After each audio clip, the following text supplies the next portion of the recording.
Bismillahirrahmanirrahim. Assalamualaikum warahmatullahi wabarakatuh.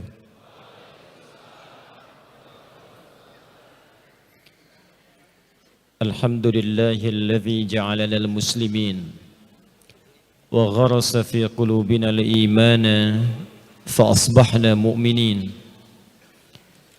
wa amarna bil ibadati linakuna minal muttaqin. فسبحان الذي خلقنا أحسن التقويم فنحمده حمدا شاكرين حمدا ناعمين كما علمنا أن نحمده نصلي ونسلم على الأفضل الأنبياء والمرسلين النبي الكريم الرسول الأمين سيدنا محمد وعلى آله وصحبه وأمته إلى يوم الدين أما بعد فيا عباد الله أوصي وإياكم بتقوى الله فقد فاز المتقون فلا تموتن إلا وأنتم مسلمون فقال تعالى يا أيها الذين آمنوا اتقوا الله حق تقاته ولا تموتن إلا وأنتم مسلمون.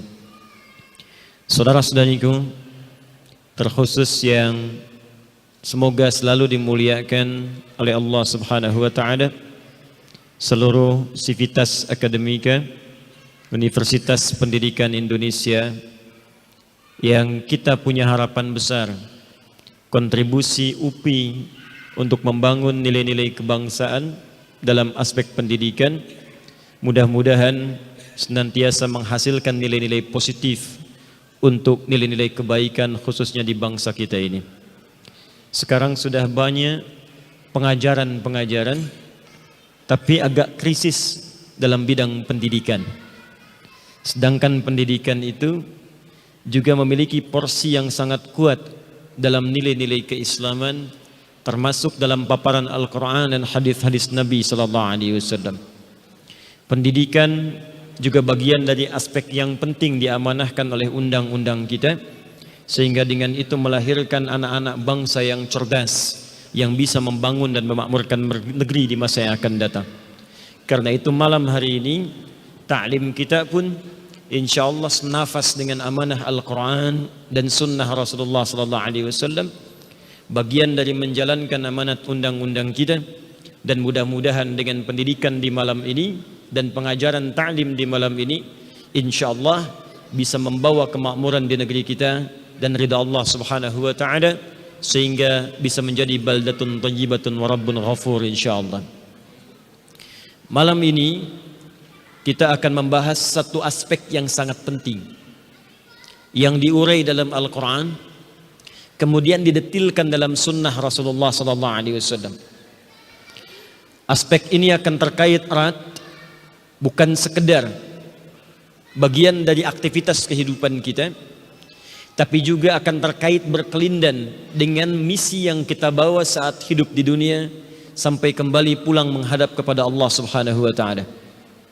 Untuk itu kita akan uraikan sebelum berbicara tentang pengaruh harta haram atau perilaku yang bertentangan dengan nilai syariat pada kehidupan. Kita akan gali sebagai pembuka tentang tujuan fungsi kehidupan kita di dunia, sehingga kita bisa memahami kenapa kita dilarang mengerjakan yang haram.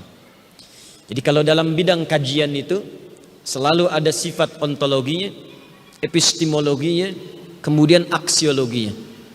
Saya mohon maaf istilahnya agak sedikit keren karena saya di kampus sekarang ini. Jadi ada kajian ontologinya, epistemologinya, baru kemudian aksiologinya. Jadi sebelum aksi itu dilakukan, meninggalkan yang haram itu aksi, mengerjakan yang halal itu aksi. Dasar pandangannya apa? Esensinya apa? Apa dasarnya kita diminta meninggalkan yang haram? Sehingga dengan pemahaman pada dasar ini nanti melahirkan aksi yang tidak disuruh pun kita sudah mengerti bahwa itu harus ditinggalkan. Sekarang yang paling berbahaya, sudah tahu haram dikerjakan. Itu yang jadi masalah. Zina tahu haram dikerjakan juga. Mabuk sudah tahu dilarang, dikerjakan juga. Berselisih sudah tahu dilarang, masih banyak yang berselisih juga. Gosip bahkan disebutkan resikonya itu bisa dihukum memakan daging saudaranya dalam bentuk bangkai, bahkan dibikin acara. Nah, jadi ada sesuatu cara berpikir yang keliru, pemahaman yang tidak utuh, sehingga dengan kurangnya pemahaman ini, hal yang harusnya ditinggalkan sekarang malah menjadi bagian dari konsumsi harian yang bahkan dinikmati. Dulu orang berzina masih takut dan sembunyi-sembunyi. Sekarang masih sudah punya suami bisa berzina di samping suaminya. Anda bisa bayangkan. Dulu orang mabuk sembunyi-sembunyi. Sekarang orang mabuk bisa ngajak orang lain. Ada sesuatu yang kemudian berdampak pada pemahaman ini sehingga melahirkan aksi yang keliru dan berdampak buruk bagi lingkungan tempat kita hadir dan berkehidupan. Karena itu kita bahas dulu pemahaman esensi asal mula tujuan hidup kita. Di situ kita akan jelaskan kenapa ini dibolehkan, kenapa ini dilarang. Kalau sudah paham dampak dan sebab akibatnya, mudah-mudahan kita bisa meninggalkan yang haram dan memperbanyak mengerjakan yang dihalalkan oleh Allah Subhanahu wa taala dan Rasulnya insyaallah. Baik, kita mulai dengan Quran surah ke-2 Al-Baqarah ayat ke-30, paling kiri sebelah atas di mushaf. Wa idh qala rabbuka lil malaika inni ja'ilun fil ardi khalifah. Dan ingatlah, pelajarilah, kata Allah. Idh itu bukan sekedar mengingat. Idh itu bisa juga berarti sesuatu yang dipelajari, sesuatu yang dianalisis, sesuatu yang dikaji, sesuatu yang minta untuk disimak. Jadi kalau kita terjemahkan dengan semua pemaknaan ini, kata Allah, wa idh qala rabbuka, dan ingatlah, pahamilah, simaklah dengan baik, kajilah. Ketika Rabbu Muhammad sallallahu alaihi wasallam berfirman, menyampaikan informasi penting pada seluruh malaikat dan sebagian kalangan jin yang hadir pada masa itu. Apa informasinya?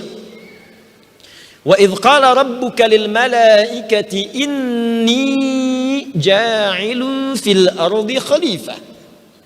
Dibuka dengan kalimat inni. Inni terdiri dari dua unsur kata yang disatukan.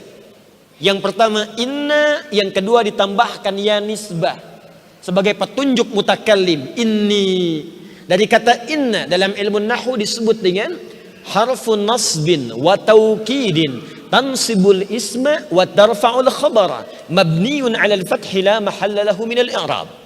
Paham? Tidak. Lihat sini. Harfu nasbin wa taukidin, huruf yang berfungsi menasabkan. Nasab itu kalau di gramatikal harakatnya jadi fathah.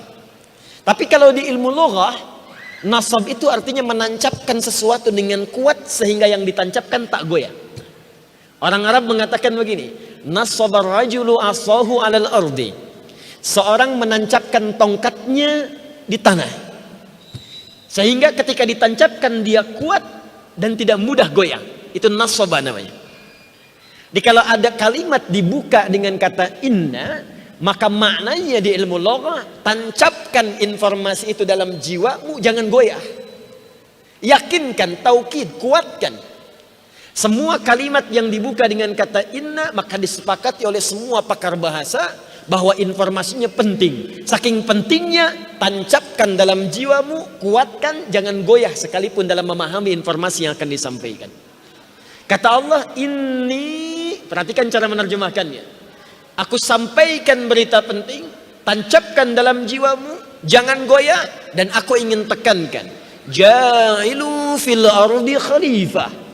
Aku akan memberikan sebuah misi sangat istimewa pada makhluk yang baru aku ciptakan, diberi nama dengan bashar manusia, misi penting yang tidak diberikan pada malaikat dan jin. Jadi saking istimewanya misi ini, Allah sampai menciptakan makhluk baru, bukan malaikat, bukan jin sebelumnya. Jadi jin sudah ada sebelum manusia diciptakan. Dalilnya Quran surah ke-15 ayat ke-27. 28-nya penciptaan manusia, 27-nya penciptaan jin. Wal janna khalaqnahu min qablu min naris samum. Adapun jin diciptakan sebelum manusia dari bahan yang berbeda dengan materi manusia, api yang menyala-nyala. Apa yang penting ini? Kata Allah, ja'ilu fil ardi khalifah. Aku akan memberikan fungsi, misi pada makhluk yang aku cipta ini, namanya bashar. Jadi Bapak Ibu sekalian, ada khalaqa, khaliq, ada ja'ala, ja'il, itu beda. Kalau khalaqa, khaliq, itu mencipta dari yang tidak ada jadi ada. Allah disebut khaliq karena Allah mampu mencipta dari yang tidak ada jadi ada. Kalau kita tidak disebut khaliq, ingat, mukhtari', karena mencipta sesuatu butuh bahan sebelumnya. Ini meja nggak bisa antum tiba-tiba bikin jadi meja. Meja tidak. Mesti ada kaca dulu, mesti ada kayu dulu, kayu dari pohon dulu. Allah tidak, kun fayakunu, jadi. Perlu bahan, bahannya ciptakan sendiri. Perlu sesuatu, langsung jadi. Karena itu ketika Allah menciptakan kita, menyebut dirinya dengan khaliq. Buka Quran surah ke-15 ayat ke-28.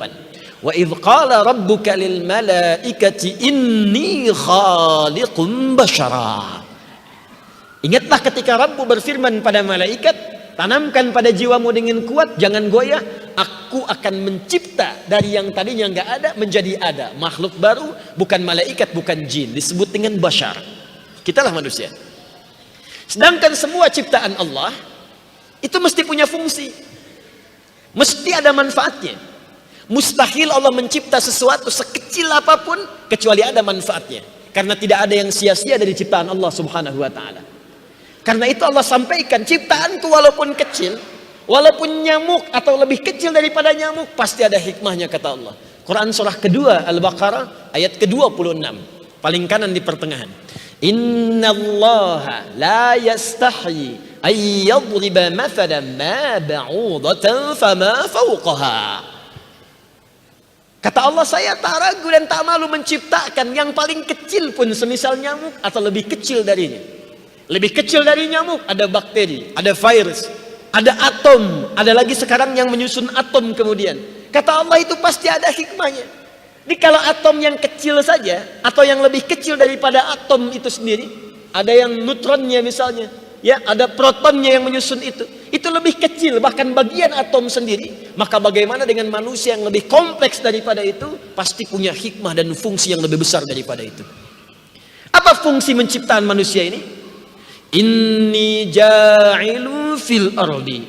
Satu, perhatikan baik-baik kalimatnya. Aku akan memberikan fungsi misi khusus bagi manusia ini, tugasnya di bumi, bukan di langit. Jadi kita ini makhluk bumi, bukan makhluk langit. Tapi nanti tempat kembali kita kembali kepada Allah Subhanahu wa taala di tempat yang lebih tinggi. Kembali lagi. Tapi misi kita, tugasnya tugas di bumi, pulangnya nanti pulang ke surga dengan izin Allah Subhanahu wa taala ke tempat yang lebih tinggi.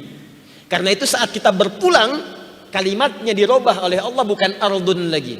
Ya, Quran surah kedua Al-Baqarah ayat ke-25. Wa basyiril ladzina amanu wa 'amilus salihati anna lahum jannatin tajri min tahtihal anhar. Berikan kabar gembira pada orang-orang beriman yang nanti menuntaskan misi sempurna ketika di bumi dengan menenun amal-amal saleh. Tempat pulangnya aku siapkan di beragam surga yang nanti bisa mereka pilih. Karena itu kalimat surganya di ayat ini beragam bentuknya, jama'. Nanti ada 8 jenis yang bisa kita pilih. Dalam memilih itu, nanti misi kita di bumi lah yang menghasilkan bekal-bekal yang sesuai dengan surga nanti yang ingin kita tempati dengan izin Allah Subhanahu wa taala. Baik, apa misinya? Perhatikan baik-baik. Khalifah. Khalifah. Apa itu khalifah? Khalifah setidaknya memiliki 2 arti. Satu, saya coba tuliskan sedikit supaya mudah memvisualisasikannya. Ini belakang agak gelap, bisa kelihatan ini? Bisa, luar biasa. Belum saya tulis udah kelihatan. Khalifah sejati itu. Cuman di UP, udah gelap bisa kelihatan. Yang terang aja nggak nampak gitu ya. Masya Allah. khalifah. Ya. Setidaknya memiliki dua arti yang utama. Satu, khalifah berasal dari kata khalafa yakhlifu khalifatan. Hal yang saling menggantikan. Sesuatu yang saling melengkapi. Dari kata khalafa. Khalafa ba'duhum ba'da. Maka orang-orang itu akan saling menggantikan satu dengan yang lainnya. Kenapa misi kita disebutkan saat turun ke bumi ini? Sebagai seorang khalifah, Allah memberikan pesan kepada kita bahwa semua manusia saat menjalani misi itu disebut dengan khalifah karena akan saling menggantikan satu dengan yang lainnya. Ini bagian pertama. Jadi nggak ada yang hidup abadi.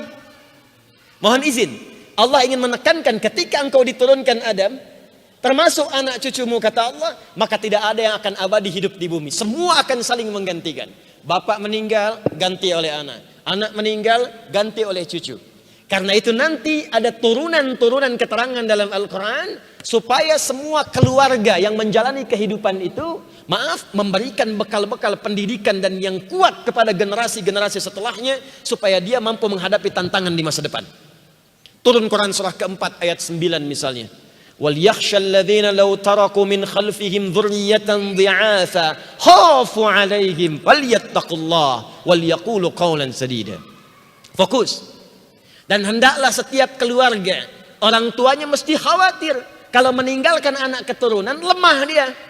Lemah iman, lemah pendidikan, lemah ilmu. Kenapa? Karena dia akan menghadapi tantangan di masa depan yang lebih kuat dibandingkan dengan tantangan orang tuanya saat dia hidup. Itu amanah Quran, Pak, Bu. Makanya anak-anak nih, mahasiswa sekarang yang hadir saat ini, saya sarankan belajar lebih serius. Inovasi lebih kuat, sebab tantangan kita di masa depan, tantangan Anda nanti, itu lebih daripada sekarang. Pekerjaan bupati di masa lalu, sekarang jadi tugasnya lurah. Levelnya naik. Makanya dalam Al-Quran diisyaratkan, ini teorinya begini, contohnya begini, bahkan langsung muncul, langsung konkret, disebutkan bagaimana tipikal membangun kehidupan keluarga dengan turunan konteks ini. Buka Quran surah ketiga. Apa namanya surah ketiga itu? Ali Imran. Apa artinya Ali Imran? Keluarga Imran. Kenapa tidak disebut Ahlu Imran? Kenapa tidak disebut Ailah Imran? Kenapa tidak disebut Usrah Imran? Padahal Usrah keluarga, Ahlun keluarga, Ailah keluarga, tapi di sini disebutkan alun. Kalau disebutkan al, ini berarti keluarga dengan segenap keturunannya atau koleganya tanpa batas. Bisa keturunan ke bawah atau kolega-kolega kerabat dekat-dekat sekitar. Makanya ketika Firaun punya kolega, ada Haman, ada Qarun, maka disebut oleh Al-Quran pun dengan kalimat al. Buka Quran surah kedua Al-Baqarah ayat ke-49. Wa idh najjaynakum min ali fir'auna yasumunakum su'al 'adzab. Pahami, ingatlah, simaklah ketika kami selamatkan umatnya Musa dari kekejaman kolega-kolega Firaun. Dia tidak harus berarti keluarganya langsung, karena dia istrinya Firaun tidak setuju dengan kebijakan-kebijakan Firaun. Kembali kepada Ali Imran, kenapa disebut al? Menunjuk pada keluarga besar keturunan tanpa batas plus koleganya. Karena Imran berhasil memberikan contoh tingkat pendidikan terbaik, sehingga semua keturunannya ke bawah dan kolega sekitarannya mendapatkan nilai-nilai kebaikan langsung di sisi Allah Subhanahu wa taala. Dan Imran itu bukan nabi. Imran bukan rasul. Kenapa Allah tunjukkan tipikal keluarga yang bukan nabi dan rasul? Supaya Anda tidak ngeles di kemudian hari. Ya Allah, dia kan nabi, dia kan rasul. Kata Allah, saya tunjukkan yang bukan nabi dan rasul supaya bisa menjadi prototipe terbaik untuk kita ikuti dalam kehidupan. Imran menikah dengan Hannah, melahirkan keturunan namanya Maryam. Begitu Maryam lahir, Maryam lebih baik dibandingkan ibunya Hannah. Tapi yang menjadikan Maryam hebat dan baik itu apa? Pendidikan kedua orang tuanya. Silakan cek. Imran Hannah membuatkan tempat yang baik disebut dengan mihrab. mencari pendidik yang baik. Bukan sekedar pengajar. Pintar, baik. Termasuk koleganya Imran juga, namanya Zakaria, guru. Ini tempatnya. Kemudian mencari gurunya. Menyiapkan akomodasi pendidikan terbaik. Ini suplainya, kebutuhannya, makanannya, pakaiannya, segalanya. Lalu ketika semua itu disiapkan, maaf, doanya sudah bagus, namanya diberikan yang bagus, cari tempat yang bagus, cari guru yang bagus, disiapkan akomodasi yang terbaik yang mendukung pendidikannya untuk mendekat kepada Allah Subhanahu wa taala. Maka apa yang terjadi kemudian? Langsung dijawab oleh Allah sendiri, diabadikan dalam Al-Qur'an. Buka Quran surah ketiga Ali Imran ayat 37. Paling kiri sebelah bawah di mushaf. Fataqabbalaha rabbuha biqabulin hasan. Maka semua ikhtiar Imran dan Hannah itu, bukan Nabi, bukan Rasul, diterima oleh Allah Subhanahu wa taala. Tuh, diterima Pak, Bu. Kalau Allah sudah menerima ikhtiar seorang orang tua untuk mendidik anak dengan baik itu, maka apa yang terjadi setelahnya? Wa ambataha nabatan hasana. Maka akulah yang akan merawat pertumbuhannya. Memperhatikan setiap pertumbuhannya sehingga terjaga mendapatkan kualitas maksimal dalam pendidikannya. Jadi kalau kita benar-benar menyiapkan sesuai petunjuk Allah, selanjutnya kata Allah, aku yang mudahkan. Jadi bapak ibu nggak capek lagi didik anak Pak. Ibu mengandung 9 bulan 10 hari. Bapak merawat-rawat kerja sampai peluh keringat. Tapi kan ketika dia keluar dari rumah, siapa yang bisa memastikan anak itu menyentuh makanan yang benar? Siapa yang bisa memastikan dia mendapatkan teman yang baik? Tidak sedikit sekarang anak yang baik di rumah hancur ketika dia bergaul di luar rumah. Kenapa? Karena tidak ada yang membimbing dia mendapatkan hal-hal terbaik dalam hidupnya. Karena tidak ada yang mengawasi dan mengarahkan dia ketika dia jauh dari pengawasan rumahnya. Ketika Anda titipkan kepada Allah, maka Allah tak punya batas dalam perlindungan dan pengawasannya. Maka apa yang terjadi? Perhatikan. Orang-orang yang mengikuti petunjuk Allah dalam menyiapkan generasi terbaik, bukan sekedar dijaga dan diawasi, tapi semua arah dan kebutuhan hidupnya langsung oleh Allah dimuliakan, sehingga orang tua tidak sulit lagi dalam membiayai pendidikannya. Perhatikan kalimatnya. Fataqabbalaha biqabulin hasanin wa ambataha nabatan hasana wa kaffalaha Zakaria. Gurunya Zakaria. Kullama dakhala 'alaiha Zakaria al-mihraba. Setiap Nabi Zakaria memasuki tempat belajarnya Maryam, tempat ibadahnya Maryam, tempat mendekatnya Maryam kepada Allah Subhanahu wa taala disebut mihrab. Wajada 'indaha rizqa.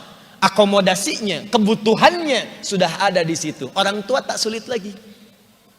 Padahal yang ditugaskan Nabi Zakaria, bawakan kebutuhannya, makanannya, pakaiannya, bimbingannya. Tapi setiap Nabi Zakaria masuk ke situ, sudah ada kebutuhannya. Masya Allah. Itu kalau ditarik konteks sekarang, orang tua mengikuti tuntunan Allah, Allah nanti arahkan. Tiba-tiba masuk dapat beasiswa, dapatnya ke UPI, atau ke tempat-tempat yang lainnya. Tiba-tiba ketika ada SPP bisa dibayarin, bisa dapat bagian beasiswa lagi. Tiba-tiba naik lagi, bisa sekolah keluar, pulang-pulang kalir menanjak. Itu yang dimaksudkan. Wajada 'indaha rizqa. Ada semua. Tapi yang paling menarik, pola pendidikan ini memberikan nama yang baik, mencari guru yang pintar dan baik. Tak cukup pintar, mesti baik.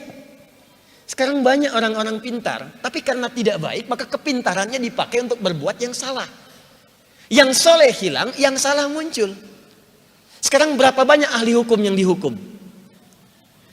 Betapa banyak kita punya ekonom belum bisa membangkitkan tingkat ekonomi negara kita. Betapa banyak kita punya pakar-pakar di bidang tertentu tapi tidak menghasilkan nilai kebaikan yang bisa kita rasakan. Kenapa? Karena ada aspek yang kurang untuk diberikan di dalamnya. Kalau kita kembali kepada Al-Quran, tidak cukupkan pada yang pintar. Yang pintar banyak. Firaun itu pintar. Korun itu pintar. Kalau tak pintar, bagaimana dia bisa bisnis sampai kaya? Cuman kepintaran Korun tidak melahirkan pujian dari Allah, tapi menghancurkan dia dan hartanya sekaligus. Itu yang kemudian kata Al-Quran, siapkan pendidikan terbaik dengan nilai-nilai bimbingan seperti ini. Apa yang terjadi kemudian? Berikan nama yang terbaik. Wa inni sammaituha Maryam. Berdoa kepada Allah sebelum kita mulai belajar atau mengantarkan anak-anak untuk belajar. Pilih guru-guru yang terbaik. Cari kampus yang baik. Cari tempat belajar yang mendekatkan diri kepada Allah, sekaligus membuat Anda pintar. Matematikanya mesti bagus, fisikanya mesti kuat, kimianya mesti bagus, tapi juga hafalkan Quran di dalamnya. Belajar sholat dengan baik. Dan jadikan itu untuk memberikan maslahat pada tempat di mana kita tinggal. Maka apa yang terjadi setelah itu? Pujian datang dari Allah, keringanan mudah untuk disampaikan oleh Allah Subhanahu wa taala.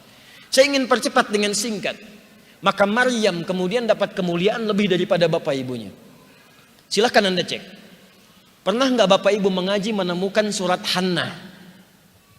Ada? Tidak. Surat Maryam?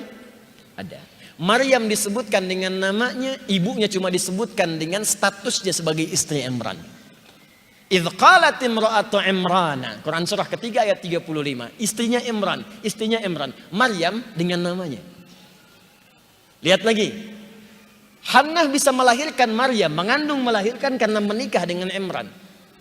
Maryam, redaksi Qurannya, tak pernah disentuh laki-laki manapun. Bisa mengandung dan melahirkan. Ingat, redaksi Qurannya tak pernah disentuh laki-laki manapun. Kalau mengandung melahirkan tanpa bapak itu banyak. Tapi yang tak pernah disentuh laki-laki manapun cuman Maryam. Itu poinnya. Makanya redaksi Quran itu diksinya itu selalu sesuai. Pas, tepat. Jangan ada yang pernah ngaku-ngaku, saya juga Maryam kok. Maryam binti apa? Binti Asep. Makanya di Quran disebutkan namanya plus bintinya. Wa Maryam ibnata Imran. Anak lebih mulia, lebih unggul dibandingkan orang tuanya. Demikian amanah Quran khalifah. Ya, maaf Pak, kenapa harus lebih baik? Karena tantangan di masa Maryam beda dengan di masa Imran. Bapak boleh sekarang hafal Quran cuma 3 juz. Siapkan anaknya 30 juz. Anda belum hafal hadis, anaknya mesti hafal. Anda sampai SMA, anaknya sampai kuliah. Anda S1, anaknya S3. Kenapa? Karena tantangan dia di masa depan lebih daripada kita sekarang. Itu misi Quran. Siapkan lagi. Ketika Maryam melahirkan Isa lebih hebat dibanding ibu dan kakek neneknya. Maryam semulia-mulianya, Nabi bukan. Bukan. Rasul bukan. Bukan. Perempuan salihah yang sangat mulia. Tapi ketika mengandung dan melahirkan Isa alaihi salam, lebih mulia dibanding ibu dan kakek neneknya. Isa Nabi, Maryam bukan, Imran bukan. Isa Rasul, Maryam bukan, Hannah bukan. Bahkan yang paling dahsyat, Maryam lahir baru bisa Isa lahir sudah bisa bicara. Inni Abdullah. Kenapa? Karena tantangan Nabi Isa ke depan, tugasnya lebih dahsyat lagi dibandingkan Maryam pada saat itu. Maka itulah ketika kita disebut sebagai khalifah. Itu artinya ada misi-misi besar yang akan saling berganti menjalani itu. Maka siapkan generasi kita untuk meneruskan perjuangan di masa depan dengan tantangan yang lebih multi dibandingkan dengan saat kita hidup saat ini. Paham sampai di sini? Ini bagian pertama, mana khalifah. Yang kedua, saya agak cepat. Khalifah juga dari akar yang sama, khalafah bisa berarti sesuatu yang lekat dengan manfaat. Hal yang bermanfaat, yang baik. Juga berarti hal yang mengandung kesuksesan. Sukses. Juga berarti hal yang mengandung kebahagiaan. Banyak maknanya ini. Di bahasa Arab itu satu kalimat tuh bisa luar biasa banyak maknanya. Bahkan ada satu kata dalam bahasa Arab itu yang saat diteliti maknanya lebih daripada 1000. Satu lafaz, satu kata. Ain misalnya, ain. Itu banyak maknanya. Apa ain artinya? Ainun, mata. Kalau mata-mata, ain-ain.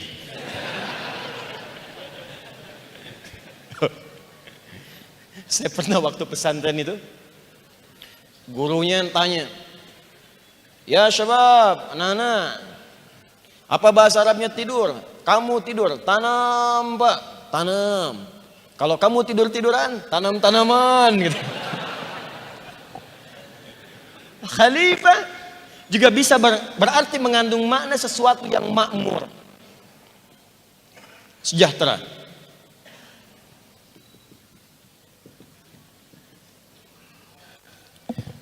Kalau kita batasi sampai sini dulu, kita kumpulkan maknanya.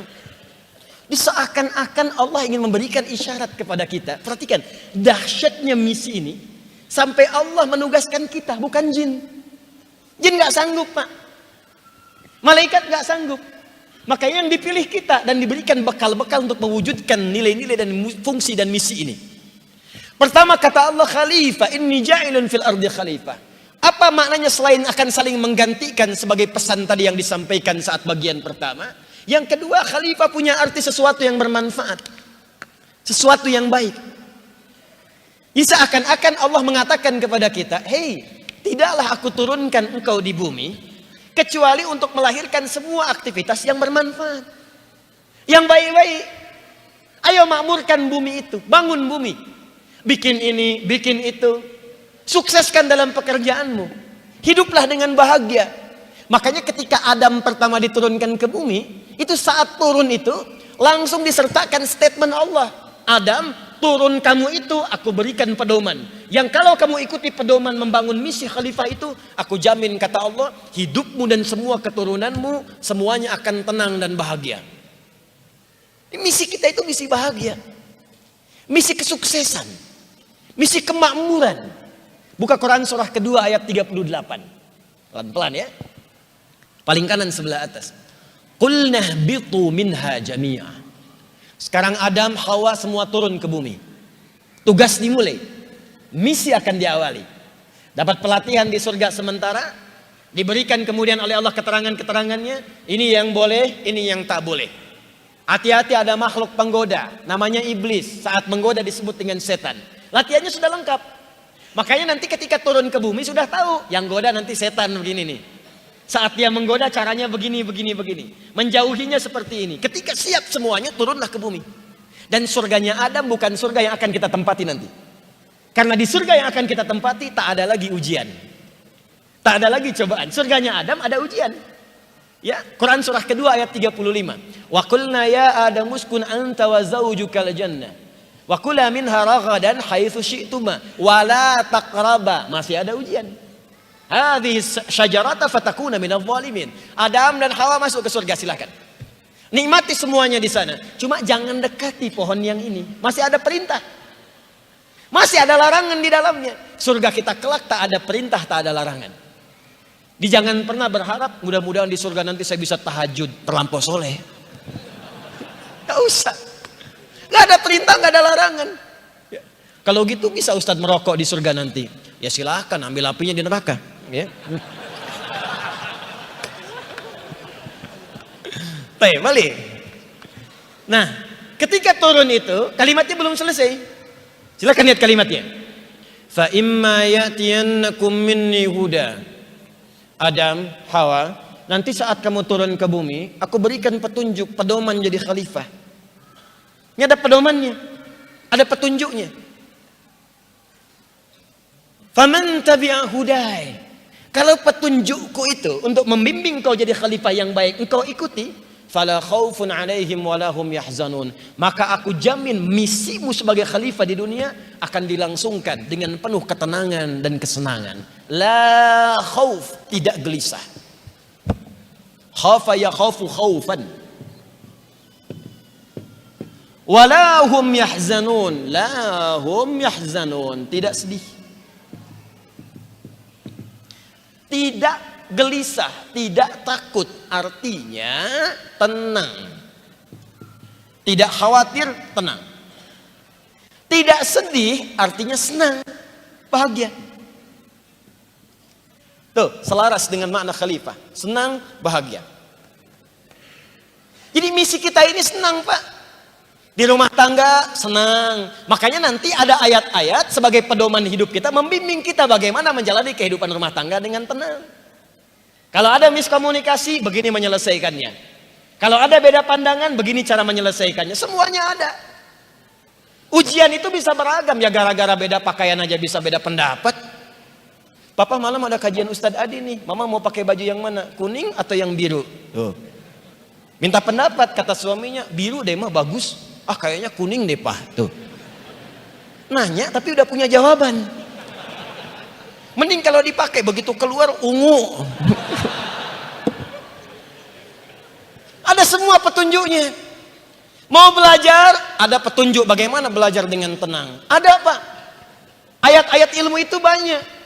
Cara memahami, turun Quran surah 9 ayat 122. Cara belajar mendapatkan tambahan ilmu, turun Quran surah kedua akhir ayat 282. Cara belajar plus meningkatkan iman, turun Quran surah 58 ayat 11. Cara meningkatkan kedekatan dengan Allah, turun Quran surah 96 ayat 1 sampai dengan 5. Ada semuanya. Makanya orang-orang dulu kalau pintar itu nggak nanggung, belajarnya benar. Nah ini waktu belajar dipakai main, waktu ujian hari tenang dipakai belajar. Tapi memang benar kata Allah, manusia itu makhluk pintar. Wa 'allama Adamal asma'a kullaha. Kami ajarkan kepada Adam semua jenis pengetahuan. Karena Adam manusia, kita pun manusia. Tapi karena Adam nabi, diajarkan langsung. Karena kita bukan nabi, potensinya dikasih. Di semua manusia itu makhluk pintar, gak ada yang bodoh. Saya sering katakan di institusi pendidikan manapun saya menyampaikan sebuah, baik itu training ataupun yang lainnya, tidak pernah ada murid yang bodoh. Yang ada guru yang kurang kreatif dalam mengajar. Tidak ada murid yang bodoh, atau memang murid yang tidak pengen belajar. Pintar Pak. Saya tinggal, alhamdulillah, pernah di beberapa tempat, cukup lama di Arab. Orang Indonesia mesti bersyukur. Karena kemampuannya luar biasa. Itu pernah ada orang Afrika sampai kebingungan, pusing datang kepada saya. Karena melihat keunggulan orang Indonesia. Syahadi wallah Indonesian katanya. Syahadi ini orang Indonesia ini luar biasa. Kenapa? Itu teman saya, sekelas dengan saya. Mau ujian, saya belajar 3 bulan. Besok mau ujian, teman saya minjem catatan malam. Habis ujian, nilai saya 7,5, nilai dia 8. Saya bilang, kamu belum tahu sistem SKS. Sistem kebut, bukan hanya semalam, kadang-kadang sejam. Cuman karena ilmunya dipakai buat ujian, habis ujian hilang lagi. Itu. Cepat ingat, gampang lupa. Ingat saat ujian, lupa dalam praktek. Ya tahu, ingat kalau korupsi itu dilarang, cuman saat korupsi lupa kalau itu salah. Kembali ke sini. Jadi yang pertama kata Allah, ikuti pedoman ini, kamu akan hidup dengan tenang dan nyaman. La khaufun 'alaihim wa lahum yahzanun. Ini gambarannya.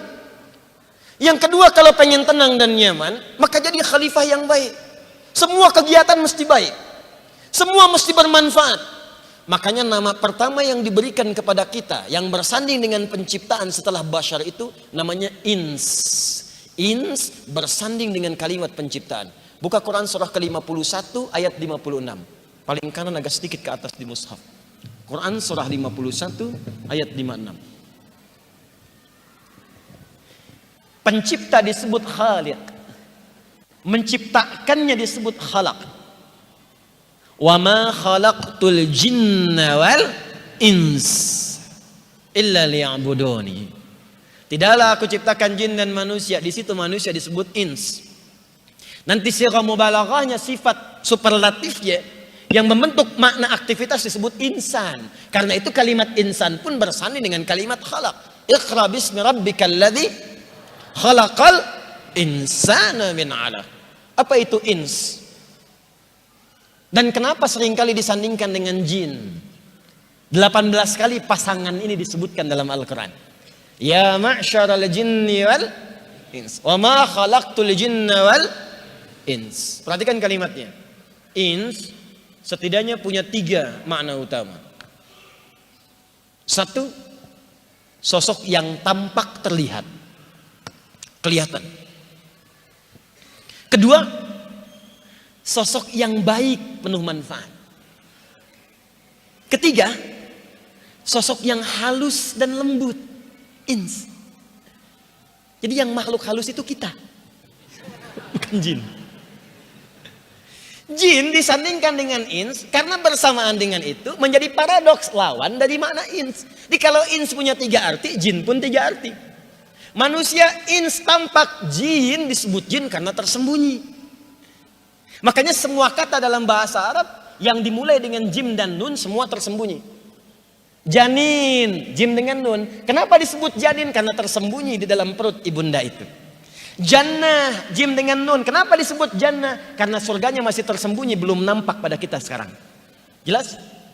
Nah, jin sebagai penutup bagian pertama ini, kenapa disebut dengan jin? Karena fitrah penciptaannya tersembunyi, tak nampak dalam pandangan kita sekarang. Makanya kalau ada jin melakukan penampakan, itu jin sedang kena masalah. Sedang keluar dari fitrah. Apalagi manusia-manusia pencari-cari penampakan jin. Itu sedang penuh dengan persoalan, itu orang gak normal. Sebaliknya, jin tak tampak, manusia tampak, kelihatan. Ke kampus kelihatan, dosen muncul, di rumah kelihatan. Makanya kalau ada manusia yang senang sembunyi-sembunyi, itu artinya sama dengan bukan, sama dengan sedang keluar dari fitrahnya, sedang punya masalah itu. Ke masjid sembunyi-sembunyi, udah tahu ke rumah ada pintu depan lewat jendela. Buka WhatsApp istri, suami sembunyi-sembunyi, pasti punya masalah. Tapi persoalannya, kenapa kemudian disebut ins dengan makna lembut, halus dan baik, sementara jin disebut dengan jin memiliki makna kebalikannya? Apa hikmah di balik ini semua? Kita nanti akan dengarkan setelah menunaikan salat Isya berjamaah insyaallah. Subhanakallahumma wa bihamdika asyhadu an la ilaha illa anta astaghfiruka wa atubu ilaik. Assalamualaikum warahmatullahi wabarakatuh. Waalaikumsalam warahmatullahi. Assalamualaikum warahmatullahi wabarakatuh. Alhamdulillah. Wassalatu wassalamu ala Rasulillah wa ala alihi wa sahbihi wa man walah. Wa ba'du. Kita telah menunaikan salat Isya berjamaah. Semoga salat kita dan seluruh amal ibadah yang menyertainya diterima oleh Allah Subhanahu wa taala. Kita doakan mudah-mudahan yang belum mendapatkan hidayah sampai malam hari ini berkenan oleh Allah ditanamkan hidayah sehingga bisa bersyahadat sebelum ia wafat menghadap Allah Subhanahu wa taala. Kita berdoa mudah-mudahan para pelaku maksiat dibimbing oleh Allah malam ini untuk bertobat sehingga bisa kembali kepada Allah dalam keadaan husnul khatimah. Dan semoga Allah memberkahi hidup kita, keluarga kita, serta kehidupan kita, khususnya dalam berbangsa, bernegara, dan kehidupan lebih luas lagi di muka bumi ini. Kita lanjutkan. Manusia saat ditugaskan menjalani hidup di bumi, saat pertama kali misi ini diembankan kepada Adam alaihissalam, maka misinya dinamakan dengan khalifah. Bisa berarti sebuah pesan bahwa misi ini akan terus berlangsung dengan sifat saling menggantikan dengan tantangan-tantangan yang berbeda di setiap masa dan dimensinya. Yang kedua juga memberikan esensi di balik misi ini bahwa tugas utama manusia hidup di bumi adalah membangun kemakmuran di bumi, beraktivitas dengan sukses dan bahagia, dan menjadi pribadi yang baik dalam berperilaku. Karena itulah semua hal terkait dengan misi ini diberikan isyarat-isyarat, bahkan lewat penamaan-penamaan dan diksi-diksi khusus yang mendukung dan menguatkan makna khalifah tadi. Termasuk penamaan pada pelaku atau subjek misi ini sendiri yang dinamakan dengan manusia. Di antara namanya kita tadi sampaikan disebut dengan ins, yang sering disandingkan dengan jin. 18 kali pasangan ini disebutkan dalam Al-Quran. Ya ma'syaral jinni wal ins wa ma khalaqtul jinna wal ins. Ins bisa berarti sesuatu yang tampak terlihat, jin tersembunyi. Ins berarti juga pribadi yang lembut, halus. Jin kasar. Karena itu tidak ditemukan jin yang lembut, ya, jin yang ramah. Tidak ada orang kemasukan jin jadi baik gitu. Punten Ustaz, abi bade ngiringan ngaos, kemasukan jin mustahil. Kalau tidak kata-katanya itu meracau, tindakannya pasti mengacau. Manusia terbalik. Dia lembut, halus, baik, bermanfaat. Karena itu semua hal yang disebutkan dalam Al-Quran terkait fungsi tubuh manusia, semuanya selalu mengarahkan pada yang baik-baik dan mencegah dari yang tidak baik. Bahkan ketika Allah menyebutkan keturunan Adam yang akan membawa misi khalifah ini, disebutkanlah bukan sekedar namanya, tapi sifatnya pun membawa nilai kemuliaan. Buka Quran surah ke-17 ayat 70. Quran surah Al-Isra ayat ke-70. Walaqad karramna bani Adam wa hamalnahum fil barri wal bahr wa razaqnahum minat thayyibat. Belum berhenti sampai di sini. Wa faddalnahum ala katsirin mimman khalaqna tafdila. Walaqad karramna bani Adam, kata Allah, dan kami lekatkan kemuliaan pada seluruh anak keturunan cucu Adam. Di misi kita ini, misinya karena sangat mulia, ditunaikan dengan orang yang namanya mulia, sifatnya pun mulia. Karena itu, karena kita makhluk mulia, maka turun bimbingan langsung dari Allah, dari ujung kepala sampai ujung kaki, diarahkan semua tubuh kita berlaku mulia. Makanya saya sering mengatakan, cukup jadi manusia yang benar, yang seutuhnya, apalagi dia beriman, pasti dia orang baik. Makanya kalau ada manusia berbuat yang tidak baik, ada yang salah dengan kemanusiaannya, ada yang keliru. Mari kita cek misalnya, apalagi kalau sudah beriman, fungsi imannya disebutkan dahulu sebelum menyebutkan fungsi tubuhnya. Karena orang beriman itu kalau benar imannya, maka kalimat itu akan mengalir dari lisan menghunjam kepada jiwa. Maka iman ini akan jadi cahaya di jiwanya, menyinari seluruh tubuhnya, dan tubuh ini akan dibimbing berbuat yang baik-baik. Karena itu saat menyebutkan fungsi tubuh dalam Al-Quran, imannya disebutkan dulu. Mari kita lihat misalnya. Pertama, Al-Quran surah ke-24, An-Nur, ayat 30 misal, untuk laki-laki. 31 untuk perempuan. Saya mulai dari mata yang paling atas. Wa kullil mu'minina yaghuddu min absarihim. Katakan pada pria-pria beriman, kalau merasa punya iman, maka imannya akan membimbing matanya, yaghuddu min absarihim, memalingkan dari yang tak mulia. Karena kita ini makhluk mulia, mata kita mata mulia, maka Allah hanya menghendaki mata ini hanya melihat yang baik-baik saja. Yang tak baik jangan dilihat. Karena kita ini orang baik, Pak. Mata kita ini mata baik, Bu. Karena mata kita mata yang baik, Allah menginginkan yang baik jangan dilihat pada yang tidak baik. Karena akan menodai kemuliaan mata ini, akan menodai kemuliaan misi yang kita bawa ini. Maaf, dari mata turun ke lisan. Buka ayat lisan, Quran surah 49 ayat 11 sampai 12. Ya ayyuhalladzina amanu, lagi-lagi iman, la yasra qaumin qaum. Hai orang-orang beriman, imanmu akan membimbing lisanmu. Jangan gunakan untuk berkata yang tidak baik, jangan saling mencela. La yaghtab ba'dukum ba'dha, jangan gosip, jangan bicarakan keburukan orang. Bahkan saking pentingnya kemuliaan lisan, Nabi memberikan detil dalam hadisnya. Perhatikan kata Nabi, man kana yu'minu billahi wal yaumil akhir, dipertaruhkan imannya dan hisabnya di hari kiamat. Siapa yang merasa beriman pada Allah dan akan dihisab di hari kiamat. Jadi kalau ada redaksi man kana yu'minu billahi wal yaumil akhir, satu, imannya dipertaruhkan kedekatannya dengan Allah, yang kedua diingatkan kalau dia yakin akan dihisab. Yaumil akhir. Falyaqul khairan aw liyasmut. Maka cukup katakan lisannya yang baik-baik, atau kalau tak mampu dia diam.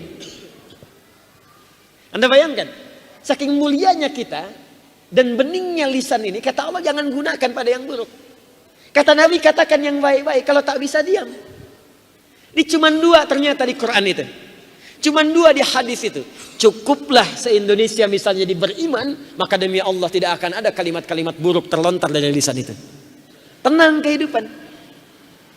Katakan yang baik-baik, katakan cinta, katakan sayang, katakan baik. Nah, ini katakan putus. Dibikin acara lagi. Kenapa sekarang banyak kegiatan terjadi? Karena tontonannya ya begitu. Coba lihat sinetron-sinetron yang muncul sekarang di TV. Kata-katanya mengajarkan yang kasar. Diajarkan bagaimana cara mencuri. Diajarkan perselisihan. Anak-anak SD sudah bisa tawuran di TV. Anak-anak sudah paham bagaimana cara mencela. Anak-anak sudah mengerti bagaimana cara mencoret-coret pakaian. Anak-anak sudah mengerti bagaimana cara gibah. Padahal ketika kita diturunkan menjalani misi di bumi, kata Allah, kamu mulia.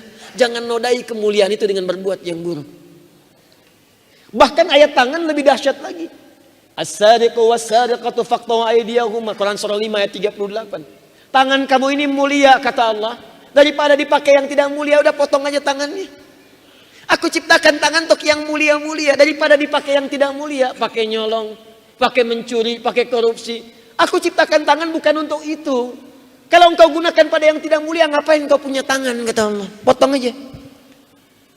Saking mulianya. Demikian sampai ke kaki. Ya, Quran surah misalnya ke-31 ayat 18. Wala tamshi fil ardi maraha. Jangan gunakan kaki untuk sombong dalam berjalan. Sombong. Itu muncul semua karena kita mulia. Kita mulia. Bahkan fitrah disebut dengan fitrah itu punya dua makna utama. Makna pertama kecenderungan untuk mendekat kepada Allah, kecenderungan beragama. Di dalam hati kita itu ada kecenderungan mencari Tuhan. Ya, itu sudah fitrah. Keterangannya di Quran surah ke-7 ayat 172, kalimat fitrahnya di Quran surah 30 ayat ke-30. Quran surah 7 ayat 172, sebelum terlahir ada dialog antara sosok janin saat ditiupkan roh usia 4 bulan, ada perjanjian dengan Allah. Direkam di Quran surah ke-7 ayat 172. Wa idh akhadha rabbuka min bani Adam min zuhurihim dzurriyyatahum wa ashhadahum ala anfusihim alastu bi rabbikum qalu bala syahidna. Dan pahami, simak, ingat dengan baik ketika Rabbu mengambil perjanjian dengan anak cucu Adam sebelum terlahir ke muka bumi. Apakah siap engkau menjadikan aku sebagai Rabbmu yang akan merawatmu, memberikan kebutuhan, menyembuhkan saat sakit, mengampuni kalau berdosa, memaafkan kalau salah? Kita jawab bala, tentu saja. Ada na'am, ada bala. Kalau na'am, iya, tapi maknanya masih umum. Bisa jadi di kepalanya menolak. Ada anak buah diminta oleh pimpinan, kerjakan ini, kerjakan ini, kerjakan ini. Setelah banyak pekerjaan diminta lagi, kamu kerjakan ini. Lisannya nggak bisa mengingkari karena tugas, dia katakan na'am, siap. Tapi benaknya mungkin berkata, barusan tadi diminta, sekarang minta lagi. Tapi kalau bala artinya siap tanpa pernah ada beban di pikiran, langsung. Tapi kalimatnya cuma sekali, tidak diulang. Kalau diulang jadi bahaya. Bala-bala. Bala syahidna, kami bersyahadat, siap, kami saksikan. Nah karena itu ketika lahir dia punya fitrah. Fitrah untuk mendekat kepada Tuhan, fitrah beragama. Itu yang dimaksud Quran surah ke-30 Ar-Rum ayat 30. Fa'aqim wajhaka lid-dini hanifa fitratallahi allati fataran nas 'alaiha. Fa'aqim wajhaka lid-dini hanifa. Maka hadapkan dirimu saat mencari agama itu, cari. Upayakan mendapat yang benar dengan cara yang benar. Ayo biar cari hakikat agama yang sesungguhnya. Apa yang sesungguhnya ditafsir di Quran surah ketiga ayat 19. Inna dina indallahil Islam. Agama yang hak ketika Anda cari itu akan ketemu ujung-ujungnya Islam yang benar. Tapi Allah membuka, jangan paksa orang yang belum kenal, dakwahi, sampaikan. Memaksa, salah, dosa. Quran surah kedua ayat 256. La ikraha fid din. Tak boleh ada paksaan, jangan paksa orang. Makanya Islam itu indah. Toleransi itu tingkatnya paling tinggi. Jangan ajarkan toleransi pada ajaran Islam. Sudah khatam. Gak boleh paksa orang. Awas, dosa hukumnya. Memaksa dengan cara bahkan yang paling lembut pun itu salah. Sekarang kita diuji dengan musibah. Ada banjir, ada longsor, banjir bandang. Anda pengen kirim bantuan. Anda muslim. Yang kena dampaknya ada yang non muslim. Kalaupun Anda ingin bantu, di situ pun jangan paksa orang dengan bantuan itu supaya memeluk Islam. Gak boleh. Saya mau kasih dia biskuit, mereknya biskuit syahadat. Kalau dia makan langsung syahadat. Nggak boleh, dosa. Nggak boleh kasih bantuan sarung, kalau nggak dikasih, kalau nggak mau katanya nggak pindah. Kalau nggak mau syahadat, tidak, haram hukumnya, nggak boleh. Islam tidak sebanding dengan nilai sarung, tidak sebanding dengan mie instan. Nggak boleh, apalagi memaksa dengan cara yang kasar. Tembak orang, bom orang, ini itu nggak boleh. Makanya kalau ada Anda belajar sedikit dipaksa untuk melukai orang, ayo bom ini oleh hancurkan ini, tinggalkan itu, karena itu jauh dari nilai keislaman yang benar. Demi Allah saya katakan ya, hati-hati ya. Ada paham-paham yang keras tuh, yang ekstrim. Sebenarnya kosakatanya salah pilih, bukan radikal Joni. Ekstrim. Radikal itu dari kata radix. Radix itu akar. Kopi radix. Ya, kopi yang diambil dari akarnya. Dik sebetulnya salah kosakatanya. Radix itu sesuatu yang mengakar. Jadi kalau orang belajar agama sampai radix, sifatnya radikal, artinya punya akar agama yang kuat. Kalau akar agamanya kuat, mustahil dia berbuat sesuatu yang kasar. Ekstrim yang benar itu. Kasar, unf, bahasa Arabnya unf, tatorruf, gitu. Cuman karena kosakata itu berkembang, boleh jadi yang tadinya positif jadi negatif atau negatif jadi positif. Itu biasa di hukum bahasa. Biasa. Ya, tadi saya jelaskan tentang marawis di belakang. Ya, dari negatif jadi positif. Mafaza dari padang pasir jadi surga, itu biasa. Nah, cuman kembali kalau belajar Islamnya benar, mustahil muncul yang kasar-kasar. Kayak kalau ada ngajak-ngajak, yuk bikin bom panci, bom kulkas, bom open, nggak usah. Maaf ya, saya udah belajar Al-Quran yang benar, hukum-hukum yang nyata. Tinggal semua itu. Kembali ke sini. Karena itu ketika kita diciptakan sebagai manusia, membawa misi, kata Allah, sukses. Makanya bimbingan kita itu bimbingan kesuksesan. Jangan tanggung kalau belajar sampai pintar sampai sukses. IPK 4. Kalau kerja sampai kaya, makanya banyak ayat-ayat membimbing nih bisnis yang benar begini. Supaya bisnisnya berhasil, hartanya berkah. Makanya ketika orang-orang jahiliyah banyak masuk Islam dan dia mempraktekkan teori bisnis dalam Al-Quran, kaya semua. Abdurrahman bin Auf itu modalnya cuma pakaian. Dipraktekkan ajaran Quran, dibimbing Nabi. Jadi orang paling kaya. Kapaknya terbuat dari emas. Kapaknya. Orang terkaya sekarang belum tentu punya kapak. Silahkan cek. WA tuh. Minyak kayu putih cap kapak aja belum tentu punya. Abdurrahman bin Auf. Pekerjaannya apa? Bantu orang Madinah. Tinggal di Madinah. Sepertiga orang Madinah dibebaskan utangnya oleh Abdurrahman bin Auf. Sepertiga lagi diutangi jadi modal. Sepertiga lagi disantuni. Jadi semua orang Madinah dibantu oleh beliau. Baru satu orang. Di suksesnya nggak tanggung. Nabi punya sahabat 12.000, 38-nya jadi jenderal, panglima. Kualitas satu panglimanya bisa menaklukkan Persia dan Romawi. Khalid bin Walid. Barusan saya terangkan di Al-Azhar, Khalid datang ke Persia. Ketemu dengan Ratu Persia setelah ditaklukkan. Melihat dipegang oleh Ratu Persia satu racun dalam sebuah botol. Ditanya oleh Khalid, apa itu? Ini racun paling kuat yang kalau diminum sudah selesai. Mati seketika. Ketawa Khalid. Mana? Bismillahi la yadurru bismi syai'a. Dengan nama Allah nggak ada yang bisa memberikan madarat dan tidak ada yang bisa merusak dan mematikan kecuali hanya Allah. Diminum sampai habis. Ini nggak apa-apa katanya. Kata Ratu Persianya, kalau ada orang-orang semacam ini maka sudah selesai, tidak pernah dia bisa ditaklukkan dengan pasukannya. Khalid. Kalau pintar nggak nanggung. Ali bin Abi Thalib spesifik belajar. Pinternya nggak nanggung. Orang banyak mengira beliau hanya pakar di bidang balaghah, tafsir. Itu ahli matematika juga. Coba antum buka kitab-kitab tafsir itu.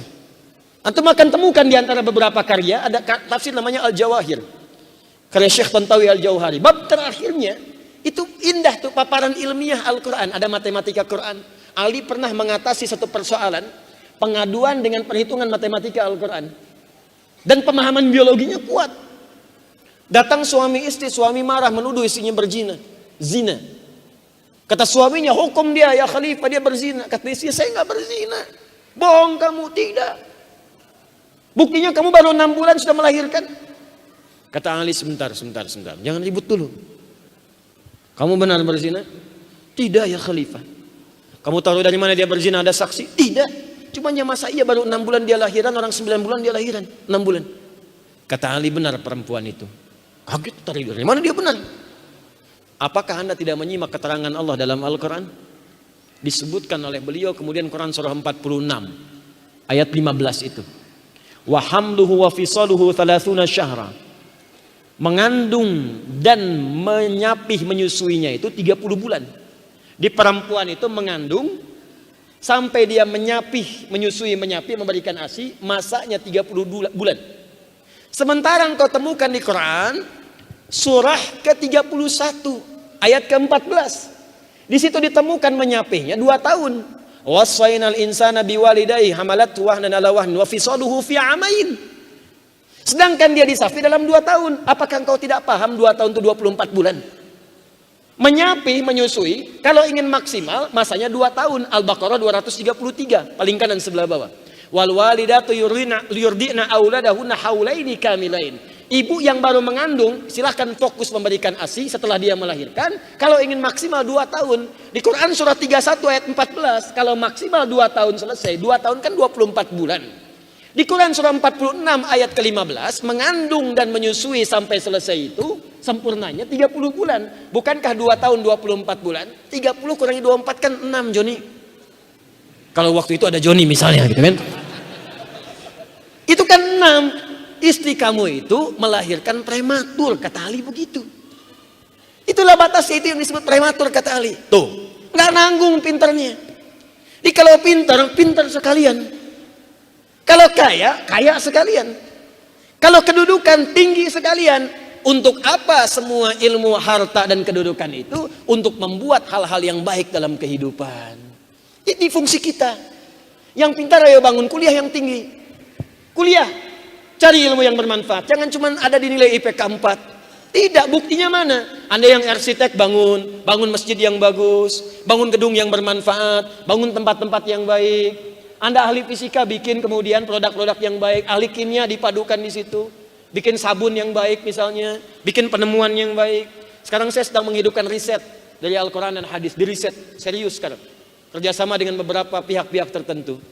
Dulu orang begitu senang riset, kita kurang sekarang meriset itu.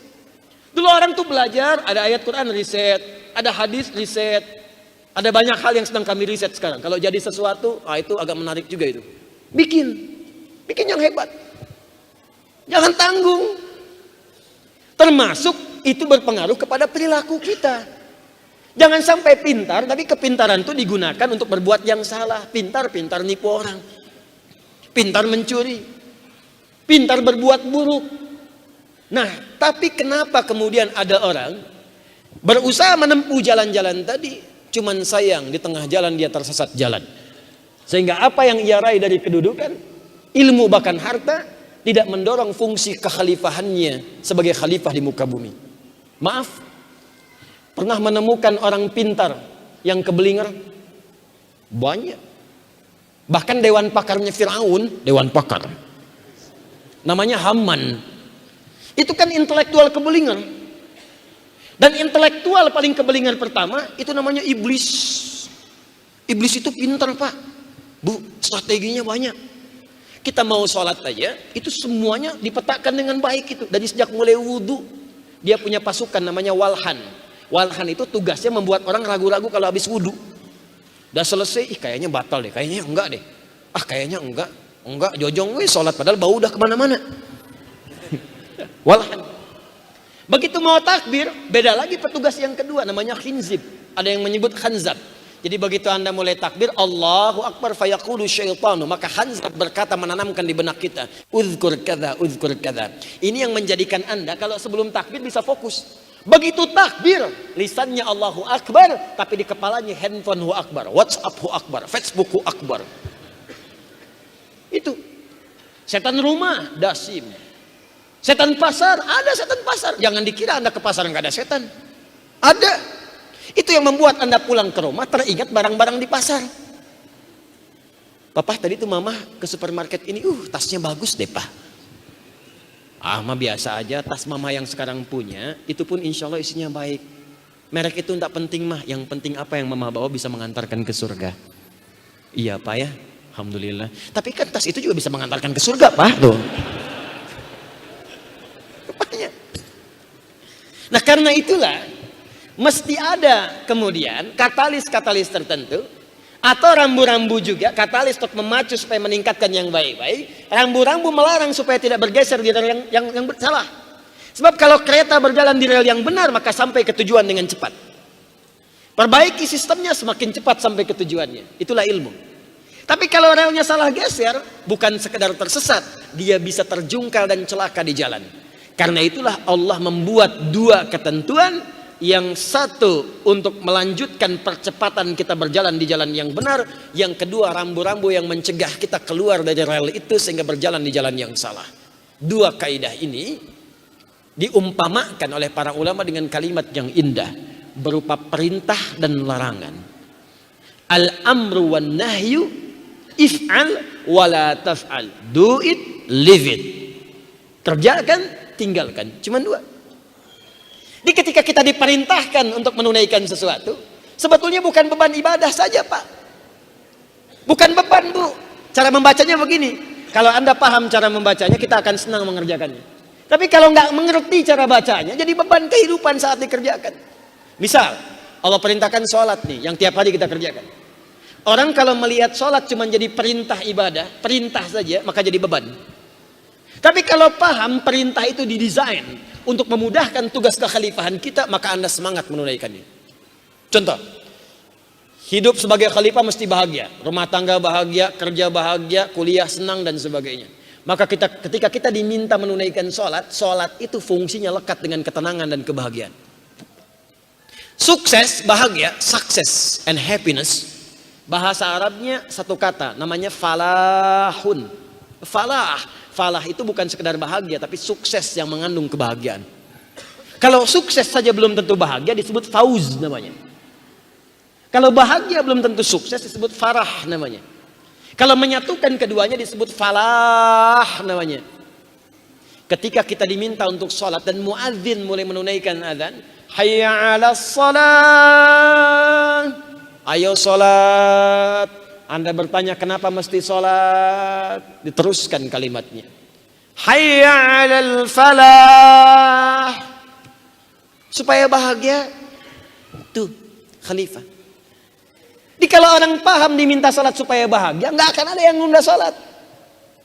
Kalau orang ngerti diminta sholat akan sukses, nggak akan ada yang nunda. Bahkan baru isya dan nunggu subuh. Besok subuh jam berapa ya? Karena pengen cepat bahagia. Tapi kalau nggak ngerti makna ini bisa protes. Habis sholat maghrib muncul isya, yang keluar tuh keluhan. Nondo yuk adzan, anak maghrib tadi. Ini sholat apa lagi nih? Barusan maghrib. Apa lagi nih? Karena nggak ngerti. Dia akan mengerti kalau sholat itu melahirkan ketenangan. Kenapa diminta baca Quran misalnya supaya tenang? Karena itu setiap orang kemudian baca Quran hatinya tenang. Kenapa diminta sholat? Sholat juga bikin tenang. Karena itu tempat sholat pun bikin tenang. Alhamdulillah di kampus ini ada masjid. Kalau dipakai konsep itu enak. Sebelum ke kelas datang ke masjid. Sholat 2 rakaat, berdoa dengan baik supaya berkah belajarnya. Saya dulu waktu mau ujian sidang, orang masuk ke kelas, saya ke masjid. Itu saya biasakan sejak di pesantren. Saya sudah mulai itu, orang ujian ke kelas, saya ke masjid. Apa yang dikerjakan di masjid? Sholat, baca, belajar.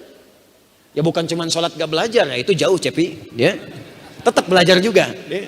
Di ke masjid sholat. Dan sering kejadian malamnya tuh sering mimpi. Besok ujian biologi malam mimpi itu. Habis baca ketiduran tek. Mimpi ngerjain soal biologi. Besoknya sama dengan yang dikerjain tadi malam. Sering begitu. Pas S2 itu satu kali itu menarik juga tuh. Saya sedang rapat, dosen dulu saya mengajar di kampus di Jakarta. Terus sedang rapat, ditelepon tiba-tiba. Besok ujian katanya, sidang. Sudah nggak apa-apa saya berangkat. Saya berangkat bawa itu kemudian persiapan, tesis dan sebagainya. Orang pergi masing-masing dan ke kelas di pinggir, saya ke masjid sholat 2 rakaat. Situ kemudian berdoa. Minta keberkahan, minta ketenangan datang. Masuk kemudian ke ruang ujian. Apa yang kita bawa? Aura masjid, tenang. Bukan aura kegelisahan akan sidang. Bawa aja tenang masuk situ, ditanya. Ma makna minhaj? Tesis saya manhaj Ibnu Aqil fi syarah Alfiyah Ibnu Malik. Metodologi Ibnu Aqil dalam menjelaskan Alfiyah Ibnu Malik. Ditanya ma makna minhaj? Penguji profesor nanya. Saya bilang, Prof itu bukan minhaj, manhaj. Kalau minhaj begini, kalau manhaj begini. Apa Anda hafal Al-Quran? Mau pakai riwayat apa? Saya bilang. Apa Anda hafal Alfiyah? Sedikit, cuman di bab mana mau tanya. Ada pertanyaan lagi? Tidak. Penguji kedua? Tidak cukup. Penguji ketiga, Anda dulu belajar di mana? Diajak ngobrol. Terus ketawa, kita cuma 5 menit, habis itu keluar. Teman di luar tanya, antum kenapa ketawa? Ya pengujinya ketawa, saya ketawa. Masa penguji ketawa saya sedih? Saya bilang, oh, saya keluar. Udah dapat A+. Modal cuma ke masjid aja, sholat. Yang dibawa ketenangan, tenang, enak. Sholat tuh bikin tenang, makanya tempatnya pun bikin tenang. Beda antum masuk masjid dengan masuk kelas. Beda masuk masjid dengan masuk rumah. Karena itu para pedagang dulu, pebisnis dulu, pengusaha dulu di masa Nabi, sebelum berangkat dimulai dari masjid, pulang kantor ke masjid dulu. Pulang kebun ke masjid dulu. Pulang dagang ke masjid dulu. Berangkat minta taufik dari Allah supaya kemudahan dalam bekerja. Pulang dari pekerjaan minta kemudahan kepada Allah dan rahmatnya supaya berkah hasil kerjanya. Makanya pulang ke rumah yang dibawa bukan aula kantor, bukan aura kebun, bukan aura kemacetan, aura masjid. Orang rumah mendapatkan haknya dari suami, haknya dari ayah pada anak yang sudah menunggu lama itu. Di pulang-pulang tuh tenang. Di kadang-kadang di kantor ada masalah, di kampus ada masalah, di jalan macet. Pulang ke rumah, anak sudah menunggu-nunggu tidak mendapatkan haknya.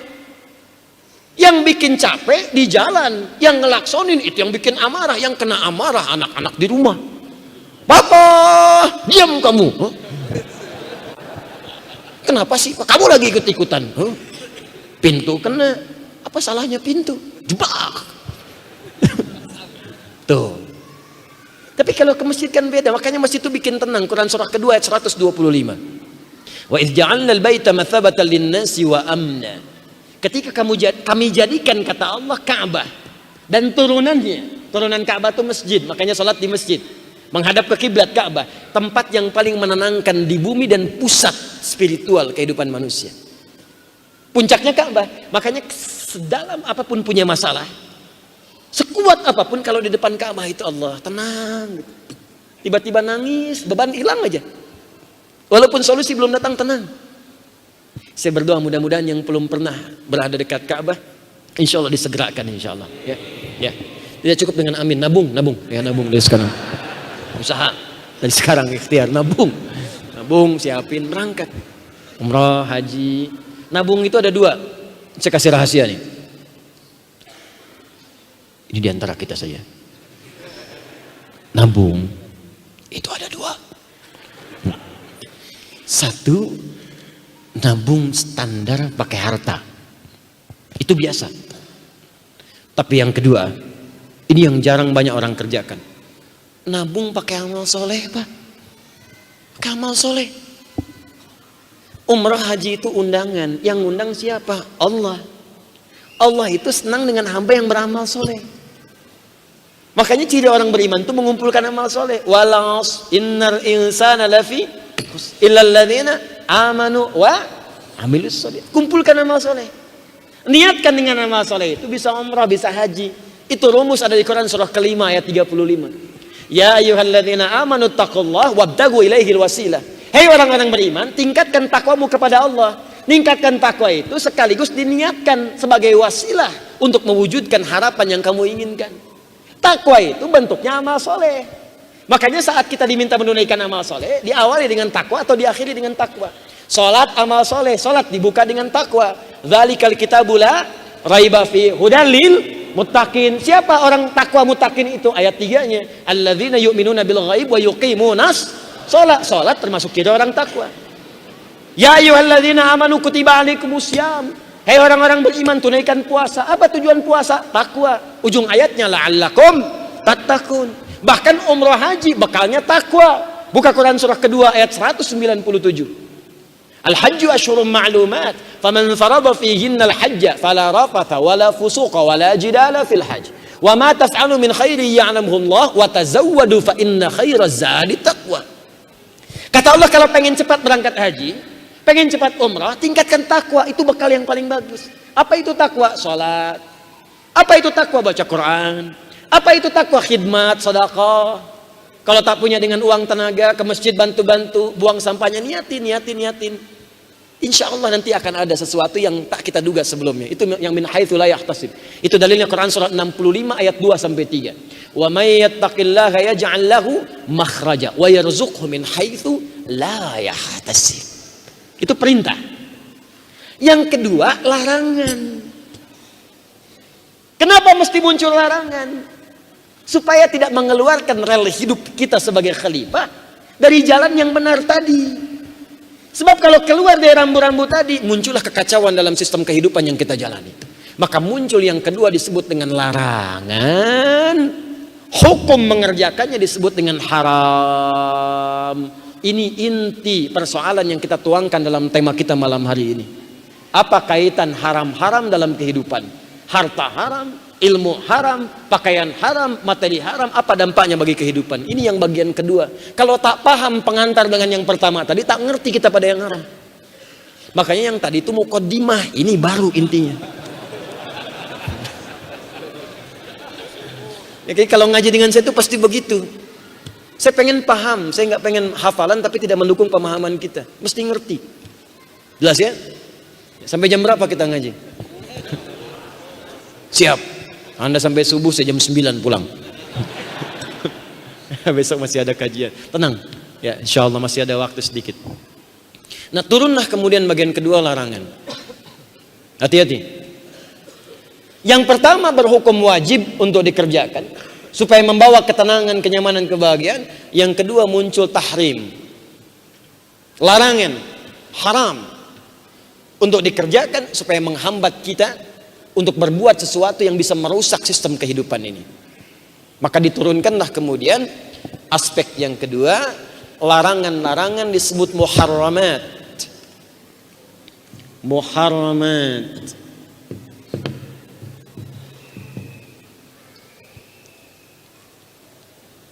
Aspek fikihnya disebut dengan tahrim. Segala yang dilarang. Hukumnya disebut haram. Sudah? Aspek ini hadir pada bagian yang kedua. Sesuatu yang harus ditinggalkan. Majtuniba minhu atau majtuniba anhu. Atau sesuatu yang dilarang, syai'un mamnu'. Disebut dengan haram hukumnya. Tahrim, sifat fikih untuk larangan meninggalkannya. Muharram, objek-objek yang menjadi bagian dari aspek yang harus ditinggalkan itu. Ada yang sifatnya benda, ada yang sifatnya perilaku. Maka muncullah kemudian keterangan-keterangan larangan ini dalam Al-Quran. Contoh, yang sifatnya perilaku. Larangan zina misalnya. Wala taqrabu zina. Bahkan kecamannya tinggi. Di surah An-Nur itu, surah ke-24, di ayat keduanya, langsung kecaman sifatnya, menunjuk pada hukuman. Az-zaniyatu waz-zani. Tuh. Fajlidu kulla wahidin minhuma mi'ata jaldah. Pezina laki-laki dan pezina perempuan, hukum. Saking bahayanya zina. Apa artinya zina? Katakan wallahu alam kalau nggak tahu. Ya, malaikat ditanya, Allahu a'lam. Qalu subhanaka la ilma lana illa ma 'allamtana. Sahabat ditanya, Allah wa rasuluhu a'lam. Anda malaikat bukan, sahabat bukan. Apa itu zina? Zina baik dituliskan pakai alif ke bawah atau alif ke atas, ada dua bentuk. Jadi ada loghah Najd, ada loghatu Hijaz, Quraisy. Begini, az-zina. Ada yang begini, maaf, gini, zina. Ada yang begini, az-zina. Ya, dua-duanya itu bentuk tulisan. Benar maknanya, sah. Secara bahasa itu punya beragam arti. Di antara maknanya, asy-syu'uru bidhiqa. Asy-syu'uru bidhiqa. Pakai dhad. Kalau pakai dal, ayam jantan. Asy-syu'ur bidhiqa. Nih.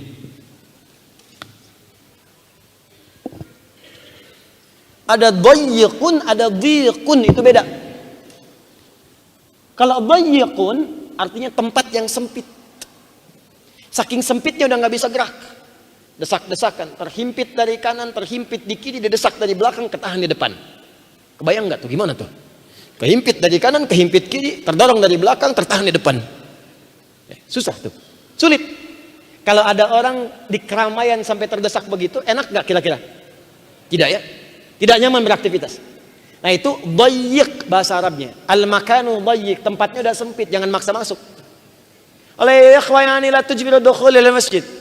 Tolong teman-teman laki-laki jangan paksakan masuk, makan dhayyiq, tempatnya udah sempit. Khawatirnya desak-desakan gak enak nanti. Itu tempat. Tapi kalau perasaan hati yang sempit, yang saking terhimpitnya perasaan ini gak enak beraktivitas. Makan gak enak, minum gak enak, berpakaian gak enak, jalan lunglai, beraktivitas takut dengan orang di sekitaran. Itu bahasa Arabnya dhiqun. Zina itu secara bahasa artinya asy'uru bidhiq. Satu hal yang bisa menyebabkan perasaan menjadi sempit dan gelisah. Di secara bahasa aja udah ngasih sinyal ke kita. Kalau ada orang nekat berzina, perasaannya akan sempit. Penuh dengan ketakutan. Makanya orang berzina itu takut sembunyi-sembunyi. Datang ke tempat kadang-kadang yang jauh diketahui orang. Tempatnya nggak mau terang-terangan, bikin yang remang-remang. Bikin yang gelap sekalian. Ya takut karena ketahuan orang takut. Kalau dipublikasikan takut ketahuan. Makanya diberi sinyal dari bahasa juga ketika Anda berbuat seperti ini, hati Anda tuh nggak akan tenang. Sesuatu yang membuat tidak tenang bertentangan dengan fitrah misi hidup kita di dunia sebagai khalifah. Dan hidup kita itu mesti tenang, nyaman. Zina itu bikin gelisah. Zina itu bikin gak tenang. Makanya orang berbuat selingkuh, berbuat zina, berbuat mesum macam-macam, nggak akan tenang hidupnya. Dan itu bertentangan dengan fitrah kemanusiaan kita. Silahkan cek betapa banyak di rumah tangga itu muncul kehancuran, muncul bencana karena melanggar ketentuan yang tadi diharamkan. Istri selingkuh, muncul pertentangan di rumah tangga. Suami selingkuh, muncul pertentangan di rumah tangga yang tidak jarang menghadirkan dosa turunan yang lainnya. Pembunuhan. Saya hari Sabtu yang lalu menyampaikan di Tanah Kusir tentang salah satu turunan dosa besar dari zina. Yang turunan dosa ini bisa melahirkan dosa lebih tinggi nilainya dibandingkan dosa Fir'aun. Fir'aun itu salah satu dosa terbesarnya adalah hobi bunuh orang. Hobi bunuh. Bunuhnya bukan bunuh biasa, sampai Al-Quran menyebutnya su'al azab. Siksaan yang kejam. Itu di Quran surah kedua ayat 49. Paling kiri sebelah atas di mushaf. Wa idh najjaynakum min ali fir'auna yasumunakum su'al azab. Apa bentuknya? Yudzabbihuna abna'akum. Jadi ketika diinfokkan, awas hati-hati oleh peramal-peramalnya, dukun-dukunnya. Makanya dukun bahaya tuh. Kalau yang bahaya-bahaya jangan diperindah. Ini kadang-kadang kosakatanya diperindah. Paranormal, padahal nggak normal. Hati-hati itu. Penerawang macam-macam jangan dipakai, bahaya. Udah dari dulu sudah disampaikan di bahaya. Nah kata dukun-dukunnya ini nanti akan ada nih sosok yang bisa menggoncang Anda di masa depan. Akhirnya apa yang terjadi? Keluarkan dekret. Mulai hari ini saya tugaskan Algojo datang, siap. 2 orang datang. Yang satu intelijen untuk mengawasi ibu-ibu yang hamil. Cuman zaman Fir'aun intelijennya khusus ngawasin ibu hamil. Tuh. Yang kedua, eksekutor dengan pisau yang sudah terasah. Jika memang yang lahir dari ibu itu keluar kemudian laki-laki, maka seketika akan disembelih di hadapan ibu yang baru melahirkannya. Karena khawatir bayi ini tumbuh menjadi sosok yang diramalkan tadi. Cara nyembelihnya Pak bukan sembelihan biasa. Di dalam bahasa Arab itu ada 2 jenis sembelihan. Satu nahara, nun hara.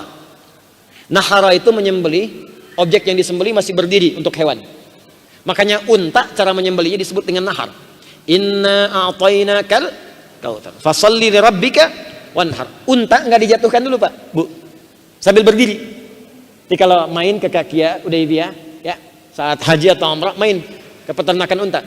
Lihat bagaimana disembelihnya. Itu kalau ada pisaunya kecil begini, maka untanya ditempelkan di pisau di bagian untanya, dicari kemudian di urat lehernya itu nadi yang cepat kemudian untuk bisa disembelih. Nanti paling begini-begini, set, selesai, mundur, sudah. Kalau pakai golok besar, untanya yang datang, set, datang lagi, set, datang lagi, set. Nah, pakarlah di situ, berdiri.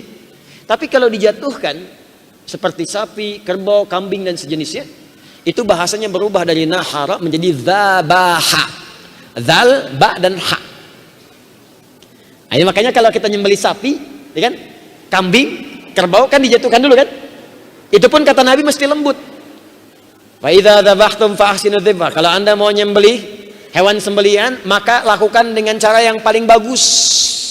Jatuhkannya mesti lembut. Jangan tiba-tiba tarik 1, 2, pelan-pelan aja, jatuh. Bahkan di Australia itu ada yang praktikkan orang Islam. Hewannya disayang, bacain zikir kadang-kadang. Itu pas mau disembelih, memang fitrah hewan ternak itu untuk disembelih. Khidmat dia itu senang kalau bisa disembelih. Makanya waktu mau disembelih itu cuma ditutup matanya, telinganya, hewannya itu dipinggirkan dua-duanya. Tidur sendiri begini. Tidur sendiri. Tinggal nyembelih. Gitu. Dan saat nyembelih pun kata Nabi, tajamkan pisaunya. Supaya tidak banyak menyakiti hewannya. Sekali tarikan, set, sudah. Ya, dan saat menajamkan pun gak boleh depan hewannya. Dilarang. Sabar ya, nggak akan lama kok. Lihat nih, tajam. Dosa. Sekali. Tapi kalau berkali-kali begini, pakai tasdid. Zabbaha, yudabbihu. Gorok. Kalau banyak yang melakukan, tidak sekali dua kali, jamakkan bentuknya, tambahkan fi'il mudhari. Rumusnya Anita, hamkallah.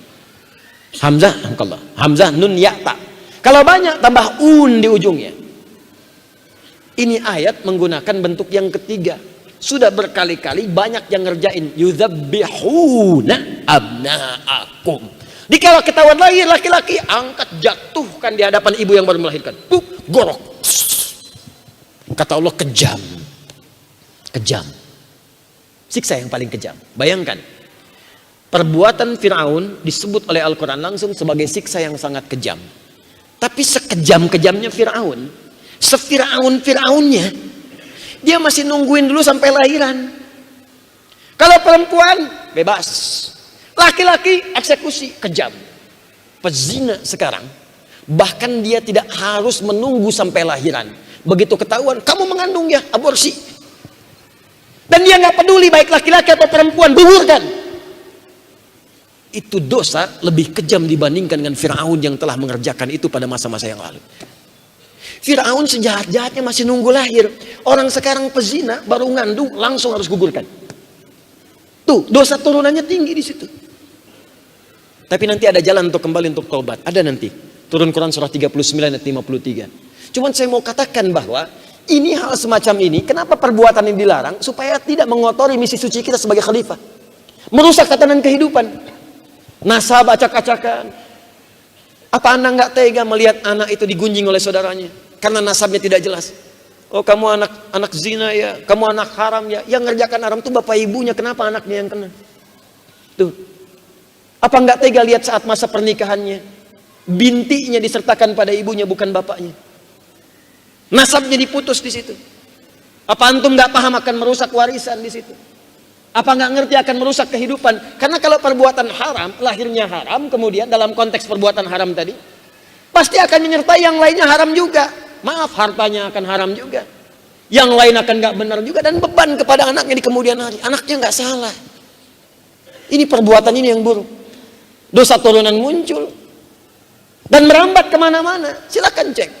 Pergaulan bebas, muncul narkotik di situ. Silakan cek. Di tempat-tempat yang ada perbuatan gini akan selalu lekat dengan narkotika.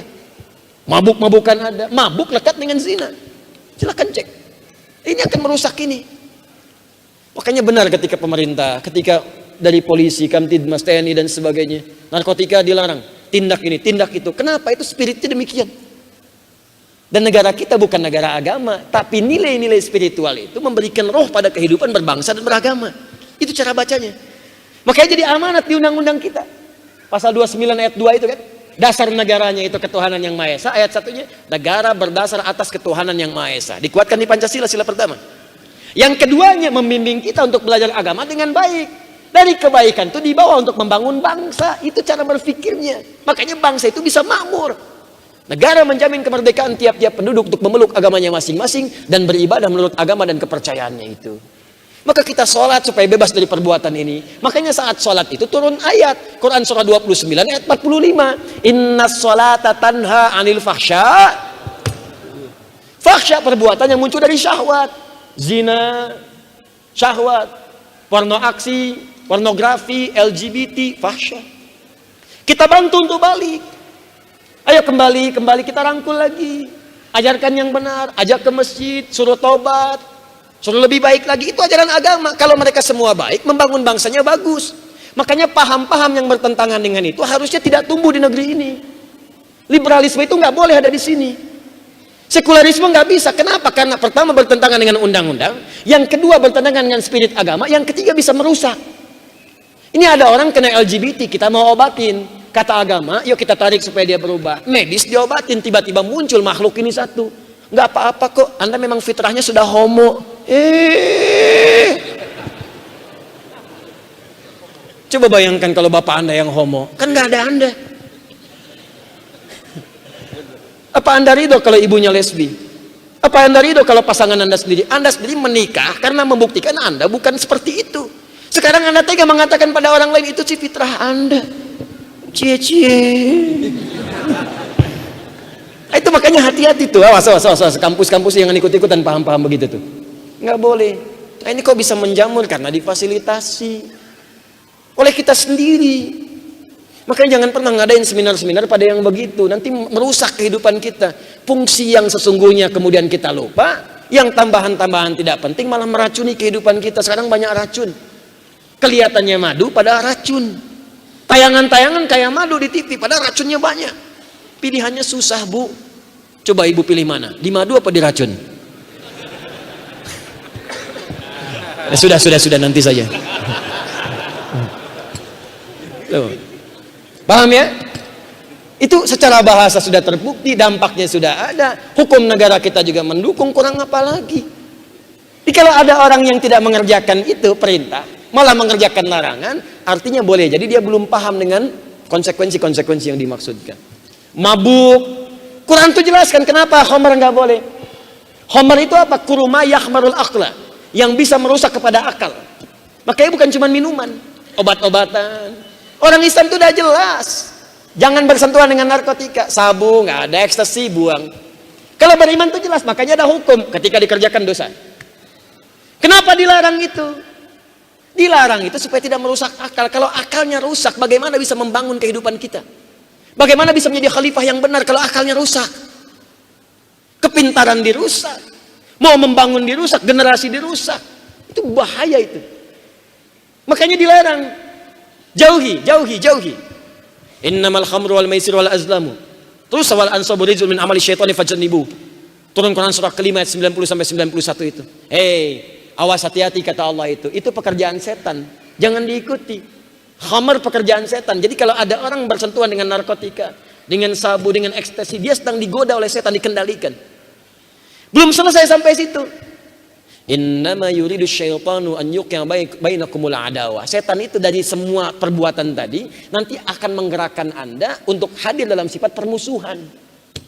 Tuh, nggak normal, emosi tidak stabil dan sebagainya. Makanya turun larangan-larangan itu. Maaf ya, judi, zina, mabuk, narkotik. Kenapa dilarang semuanya itu? Ada dampak yang bisa merusak fungsi kehidupan kita. Termasuk, maaf, perbuatan yang melahirkan aspek-aspek harta haram dalam hidup. Korupsi, hartanya haram. Mencuri, hartanya haram. Riba, hartanya haram. Ketika semua itu dikerjakan dalam kehidupan, maka akan berpengaruh kepada pola-pola kehidupan yang telah ditetapkan oleh Allah sebelumnya. Nah, haram lawannya apa? Halal. Salat itu haram atau halal? Halal. Baca Quran halal atau haram? Halal. Infak halal atau haram? Puasa? Nah, gini cara memahaminya. Kalau yang halal itu sering dikerjakan, yang soleh-soleh, maka yang salah akan berkurang dengan sendirinya. Makanya orang yang rajin sholat gak akan mabuk. Orang rajin sholat gak akan tawuran. Orang rajin baca Quran gak akan kena narkoba.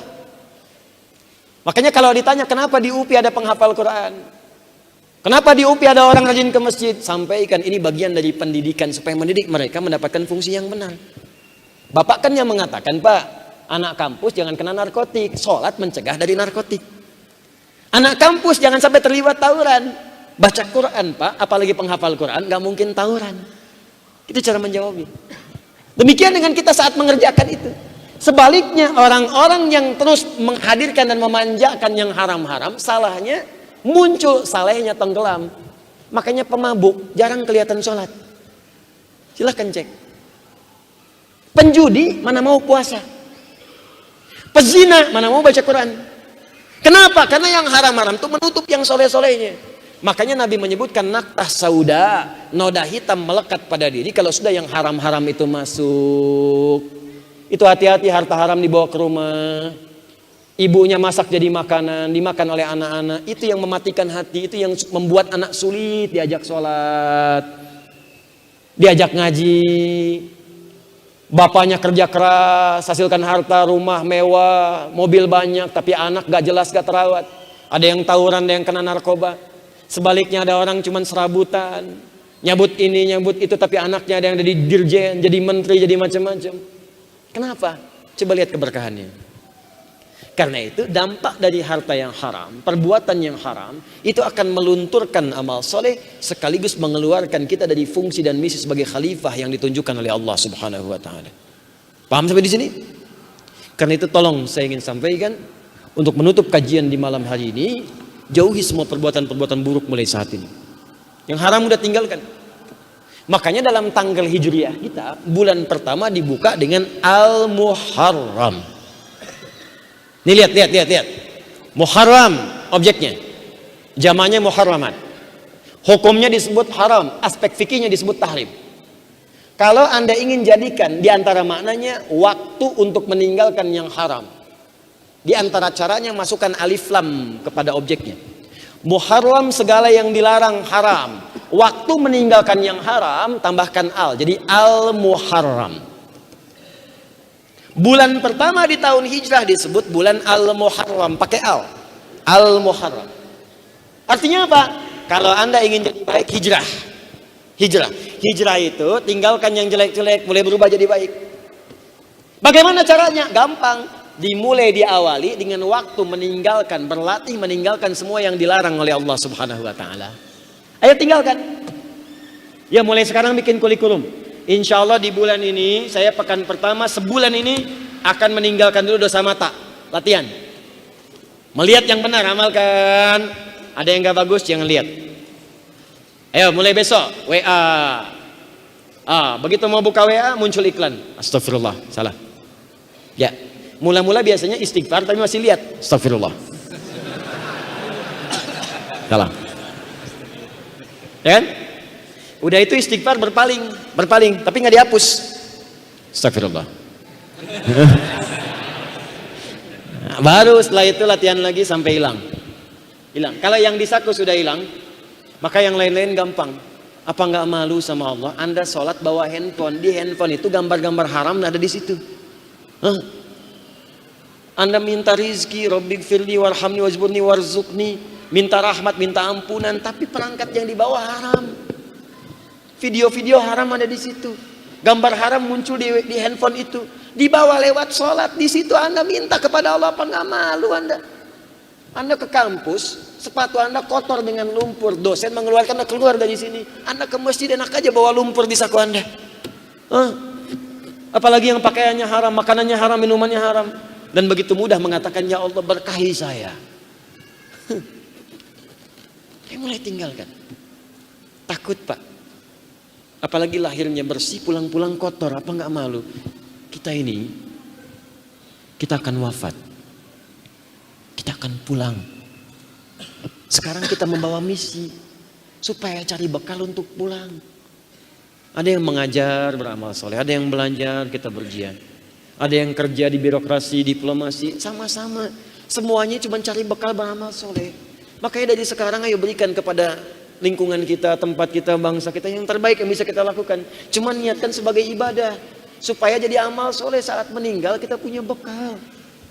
Sekarang semua udah ditampakkan, yang soleh meninggal, yang salah meninggal. Tinggal pilih mau yang mana, tinggal tiba giliran kita nanti. Saya kemarin dikirimkan sebuah tayangan, saya juga pengen seperti itu. Ada syekh lagi mengajar, tiba-tiba saat mengajar dia katakan, faqulu lahum, saya berkata kepada mereka, la ilaha illallah, meninggal. Enak gitu kayaknya, lagi ngajar, meninggal. Ada yang lagi sholat, sujud, meninggal. Ada yang lagi baca Quran, meninggal. Dan semua kita pasti akan wafat. Cuman kan kita nggak tahu bagaimana cara kita meninggal. ikhtiar yang bisa kita lakukan, jauhi perbuatan maksiat.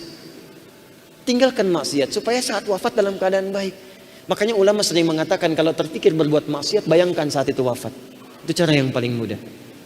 Sekira ini kesimpulan yang bisa saya sampaikan di malam ini. Insya Allah semua pertanyaan dan tanya jawab besok. Terakhir saya di Bandung besok, di Kota Baru Parahyangan. Itu sesi khusus untuk berdialog. Silahkan Anda kumpulkan pertanyaan. Besok kita akan diskusi tanya jawab. Baik pertanyaan seputar malam ini atau hal-hal yang lain yang bisa kita diskusikan. Saya ingin menyampaikan beberapa pesan sebelum saya akhiri. Yang pertama, teman-teman sekalian, tadi pagi saya baru membuka sekolah terbuka dengan sistem formal untuk menjadi penghafal Quran. Ini tidak main-main. Dibuat 3 semester, 18 bulan, dan dibikin sistem serius. Ada pendataan, ada setoran, ada catatan di administrasi, ada sertifikatnya, ada wisudanya. Kalau Anda masih punya waktu-waktu yang bagus, usia yang cukup produktif untuk belajar, ada kesempatan beasiswanya. Kalau Anda mau jadi imam, ada kesempatan saya kerjasama dengan Al-Azhar untuk pendidikan imam dan da'inya, dan kita kirim juga ke sana, dari sana juga datang ke sini. Kita siapkan semuanya, dan ini insya Allah akan berjalan, dan ada kuliah terbuka setiap bulan. Nanti tolong diikuti kalau Anda ingin jadi bagian dari itu. Ini terbuka semuanya, mencakup semua kalangan, dan insya Allah akan ringan dalam mengikutinya.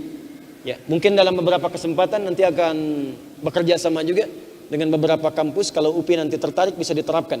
Jadi nanti anak-anak yang muslim di sini sambil kuliah, sambil menghafal. Di wisuda statusnya hafidh Quran. Ya, sambil selesai. Dan nanti ilmunya bisa dipakai dalam kehidupan. Dan ringan saat dikerjakan insya Allah. Itu satu. Bagi Anda yang tadi ikut ke Bekasi, langsung ada pendaftaran langsung di situ. Bagi yang tidak sempat, nanti ada online. Akan dibuka selama sepekan ke depan. Silakan Anda bisa masuk. Di situ nanti akan dipetakan per wilayah. Dan saya akan datang sebulan sekali dengan tim yang sudah ada. Ada yang dari Timur Tengah, ada yang lokal. Nanti ada setoran setiap hari, Anda bisa datang ke pusat. Ada setoran yang disetorkan ke admin. Ada pertemuan setiap bulan. Ada pelajaran tajwid, tahfidz. Ada karantina 30 hari untuk 30 juz. Plus nanti wisuda setiap tahun untuk para penghafal Quran. Sekolahnya diberi nama Usahakan Al-Quran Hafal. Disingkat UAH. Disingkat UAH. Jadi harapan bareng-bareng supaya jadi ahli Al-Quran. Itu satu. Dua, teman-teman sekalian, insya Allah nanti dalam waktu yang tidak terlampau jauh juga, ya saya menginginkan ada pemetaan-pemetaan dalam ta'lim kita. Dimulai di tahun-tahun ini. Ya, saya akan kembalikan nanti safari saya khususnya ke wilayah Bandung dan sekitarannya. Saya akan satukan dalam bentuk kurikulum yang terpadu sehingga capaiannya jelas. Kalau Anda tahu saya akan datang, Anda akan ngerti Anda akan belajar apa selama setahun. Dan nanti kita akan punya catatan. Jadi setiap nanti selesai satu bab, selesai satu bab. Dan kita punya catatan yang utuh insya Allah. Saya ingin terstruktur pemahaman kita, pembahasan kita supaya utuh pelajaran kita. Mudah-mudahan bisa dimulai di bulan yang akan datang dengan izin Allah Subhanahu wa taala. Saya kira itu yang saya sampaikan. Terima kasih atas perhatiannya yang disampaikan. Dan tambahan yang terakhir, boleh jadi dimulai bulan ketiga saya juga akan mulai bekerja sama dengan kampus. Mungkin saya akan bisa berkontribusi dan mengajar sekiranya apa yang bisa saya bantukan supaya bisa memberikan kontribusi dalam tingkat akademisi. Ya, saya akan memulai nanti Maret saya akan ke Kairo. Ya, saya memberikan kuliah umum di Al-Azhar nanti sekaligus membuat MOU dengan Syekh Al-Azhar untuk bisa memberikan kontribusi kepada pelajar-pelajar kita untuk bertukar nanti dengan Al-Azhar Kairo. Dengan Sudan juga kami rencanakan demikian, termasuk dengan Turki dan beberapa tempat yang lain. Nanti saya coba komunikasikan dengan beberapa kampus. Kalau nanti peluang beasiswanya bisa diambil, saya mintakan siswa-siswa berprestasi bisa difasilitasi untuk mengembangkan diri, dan saya minta pulang ke kampung kita, pulang ke negara kita dan bangun bangsa kita dan niatkan sebagai ibadah karena Allah Subhanahu wa taala. Ya, tolong jauhi hal-hal yang bisa memecah belah kita. Sudah, pemilu sudah selesai, sudah tuntas, sudah selesai. Ya, saatnya kita kembali membangun bangsa seluruhnya. Jangan saling menyalahkan, jangan saling kemudian mencela dan sebagainya. Sekarang kita bangun. Ya, dan kita kerjakan ibadah sebagai niat mendekat kepada Allah Subhanahu wa taala. Sepakat insyaallah? Sepakat ya. Sudah, kita akhiri, kita berdoa, semoga doa kita diijabah oleh Allah Subhanahu wa taala. Allahumma taqabbal minna innaka antas samiul alim. وتب علينا إنك أنت التواب الرحيم اللهم نحمدك حمدا شاكرين حمدا ناعمين حمدا يوافي نعمه ويكافئ مزيدا يا ربنا لك الحمد ولك الشكر كما ينبغي لجلال وجهك الكريم ولعظيم سلطانك اللهم صل وسلم وبارك على رسولك الكريم نبينا محمد صلى الله عليه وسلم اللهم لا تدع لنا في مقامنا هذا وفي كل مقام ذنبا إلا غفرته ولا هما إلا فرجته ولا دينا إلا قضيته ولا مريضا إلا شفيته ولا عسرا إلا يسرته Ya Allah, jika ada pendosa di tempat ini, maka jangan biarkan yang meninggalkan tempat ini kecuali Engkau ampuni segala dosa-dosanya. Jika ada di antara hambamu yang sedang tidak tenang jiwanya, jangan biarkan ia kembali dari masjid ini kecuali Engkau telah tenangkan keadaan hatinya. Allahumma, jika ada yang sakit di antara kami atau keluarganya, entah itu ibunya yang sakit, istrinya yang sakit, ayahnya, suaminya atau keluarga kerabat tetangganya, maka mohon dengan keikhlasan amalnya angkat dan sembuhkan segala penyakitnya ya Allah. Ya Allah, jika ada yang tengah mengalami kesulitan di tempat ini, sulit dalam hidup rumah tangganya, pekerjaannya atau kehidupan sosialnya, maka mohon dengan keikhlasan amalannya ya Allah, angkat dan mudahkan segala kesulitannya. Allahumma, jika ada di tempat ini ya Allah atau dimanapun yang terlilit utang piutang, maka mohon dengan amal usahanya, keikhlasannya, limpahkan kepadanya rizki dan halal yang baik, rizki yang halal dan baik untuk melunasi utang-utangnya. Allahumma alimna ma yanfa'una, alimna ma jahilna, wafiqna bima ta'alamna, fahimna ya Allah bima ta'alamna, wafiqna lil'amala ma ta'alamna bih. Ya Allah, anugerahkan kami ilmu yang bermanfaat, yang mengentaskan ketidaktahuan kami. Bimbing kami untuk memahami apa yang kami pelajari dan mengamalkan apa yang telah kami pahami. Allahumma barik lana ya Allah, barik fi makanina hadha, barik jamiati ya Allah, jamiat tarbiyah Indonesia. Ya Allah, berkahi kami dan berkahi tempat kami belajar saat ini. Berkahi kampus-kampus di negeri kami ya Allah, berkahi UPI ya Allah, berkahi kampus-kampus yang lainnya ya Allah, dan berikan kemuliaan kepada para pelajar pendidiknya ya Rabbal Alamin. Allahumma ya Allah ihfad ya Allah umara'ana waj'alhum udala. Ya Allah, mohon jaga dan bimbing para pemimpin kami dan jadikan mereka adil dalam membuat keputusan-keputusan. Wahfad ulama'ana waj'alhum mukhlasina fi da'watihim ya Rabbal Alamin. Dan mohon jaga para ulama kami, dai-dai kami, ustaz-ustaz kami supaya ikhlas dalam berdakwah ya Rabbal Alamin. Allahumma wahid sufufana wa janibna minat tafruqah. Ya Allah, mohon jaga keutuhan bangsa kami. Jaga kami ya Allah, satukan dalam persatuan, jauhkan dari perpecahan ya Rabbal Alamin. Satukan umat Islam khususnya di Indonesia ini ya Allah. Lembutkan hati-hati kami untuk bertobat kepadamu ya Allah. Tubna ilaika taubatan nasuha. Ya Allah, kami menyadari kami banyak berbuat maksiat dan dosa, tapi kami meyakini rahmat-Mu begitu luas untuk mengampuni dosa-dosa kami. Maka kami mohon ampun di malam hari ini ya Allah. Terima tobat kami ya Arhamar Rahimin. Ij'al baqiyata ayamina hayatan thayyibah waj'al akhir hayatina husnal khatimah. Ya Allah, jika kami mampu berubah dan masih ada kesempatan untuk beraktivitas, jadikan sisa hidup kami ya Allah sisa hidup yang lebih baik daripada sebelumnya. Dan jika pun malam ini akhir dari kehidupan kami, mau mohon jadikan malam ini untuk kami husnul khatimah.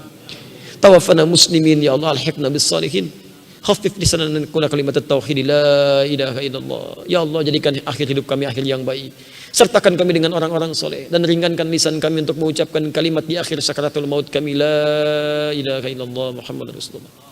Fa'ajib kalimatan bi qaulika ya ayyatuhan nafsul mutmainnah irji'i ila rabbika radiyatan mardiyah. Fadkhuli fi ibadi wadkhuli jannati. Ya Allah, kami mohon jawab nanti ya Allah kalimat kami ketika dalam sakaratul maut. Mohon jawab dengan panggilan-Mu yang indah, hei jiwa-jiwa yang tenang, cepat pulang kepada Rabb-Mu. Aku ridha dengan amal-Mu, Engkau pun akan ridha dengan pemberianku. Masuk dalam golongan hamba-Ku yang soleh, aku siapkan surga untuk. Allahumma ishtaqna bi Rasulillah sallallahu alaihi wasallam. Ya Allah, kami rindu berjumpa dengan Rasulullah sallallahu alaihi wasallam. Lam na'ish ma'ahu fil haya wa lam narahu fil manam. Kami tak pernah hidup bersama beliau ya Allah, ataupun bahkan sekadar melihat di alam mimpi. Wala tudayyi ya Allah waqtana wa umurana wa liqa'ana yaumal qiyamati ya Allah. Allahumma alaqina bi Rasulillah yaumal qiyamati fi jannatikal firdausil a'la. Dan mohon ya Allah, jangan sia-siakan kesempatan kami di akhirat nanti ya untuk berjumpa dengan Rasulullah. Pertemukan kami dengan Rasulullah sallallahu alaihi wasallam di surga terindah-Mu firdaus ya Rabbal Alamin. Allahumma rabbana atina fid dunya hasanah wa fil akhirati hasanah wa qina adzaban nar bifadlika subhana rabbika rabbil izzati amma yasifun wa salamun alal mursalin wa akhiru da'wana subhanakallahumma wa bihamdika asyhadu an la ilaha illa anta astaghfiruka wa atubu ilaik. Alhamdulillahi rabbil alamin. Assalamualaikum warahmatullahi wabarakatuh. Waalaikumsalam warahmatullahi wabarakatuh. Jazakallah Ustaz.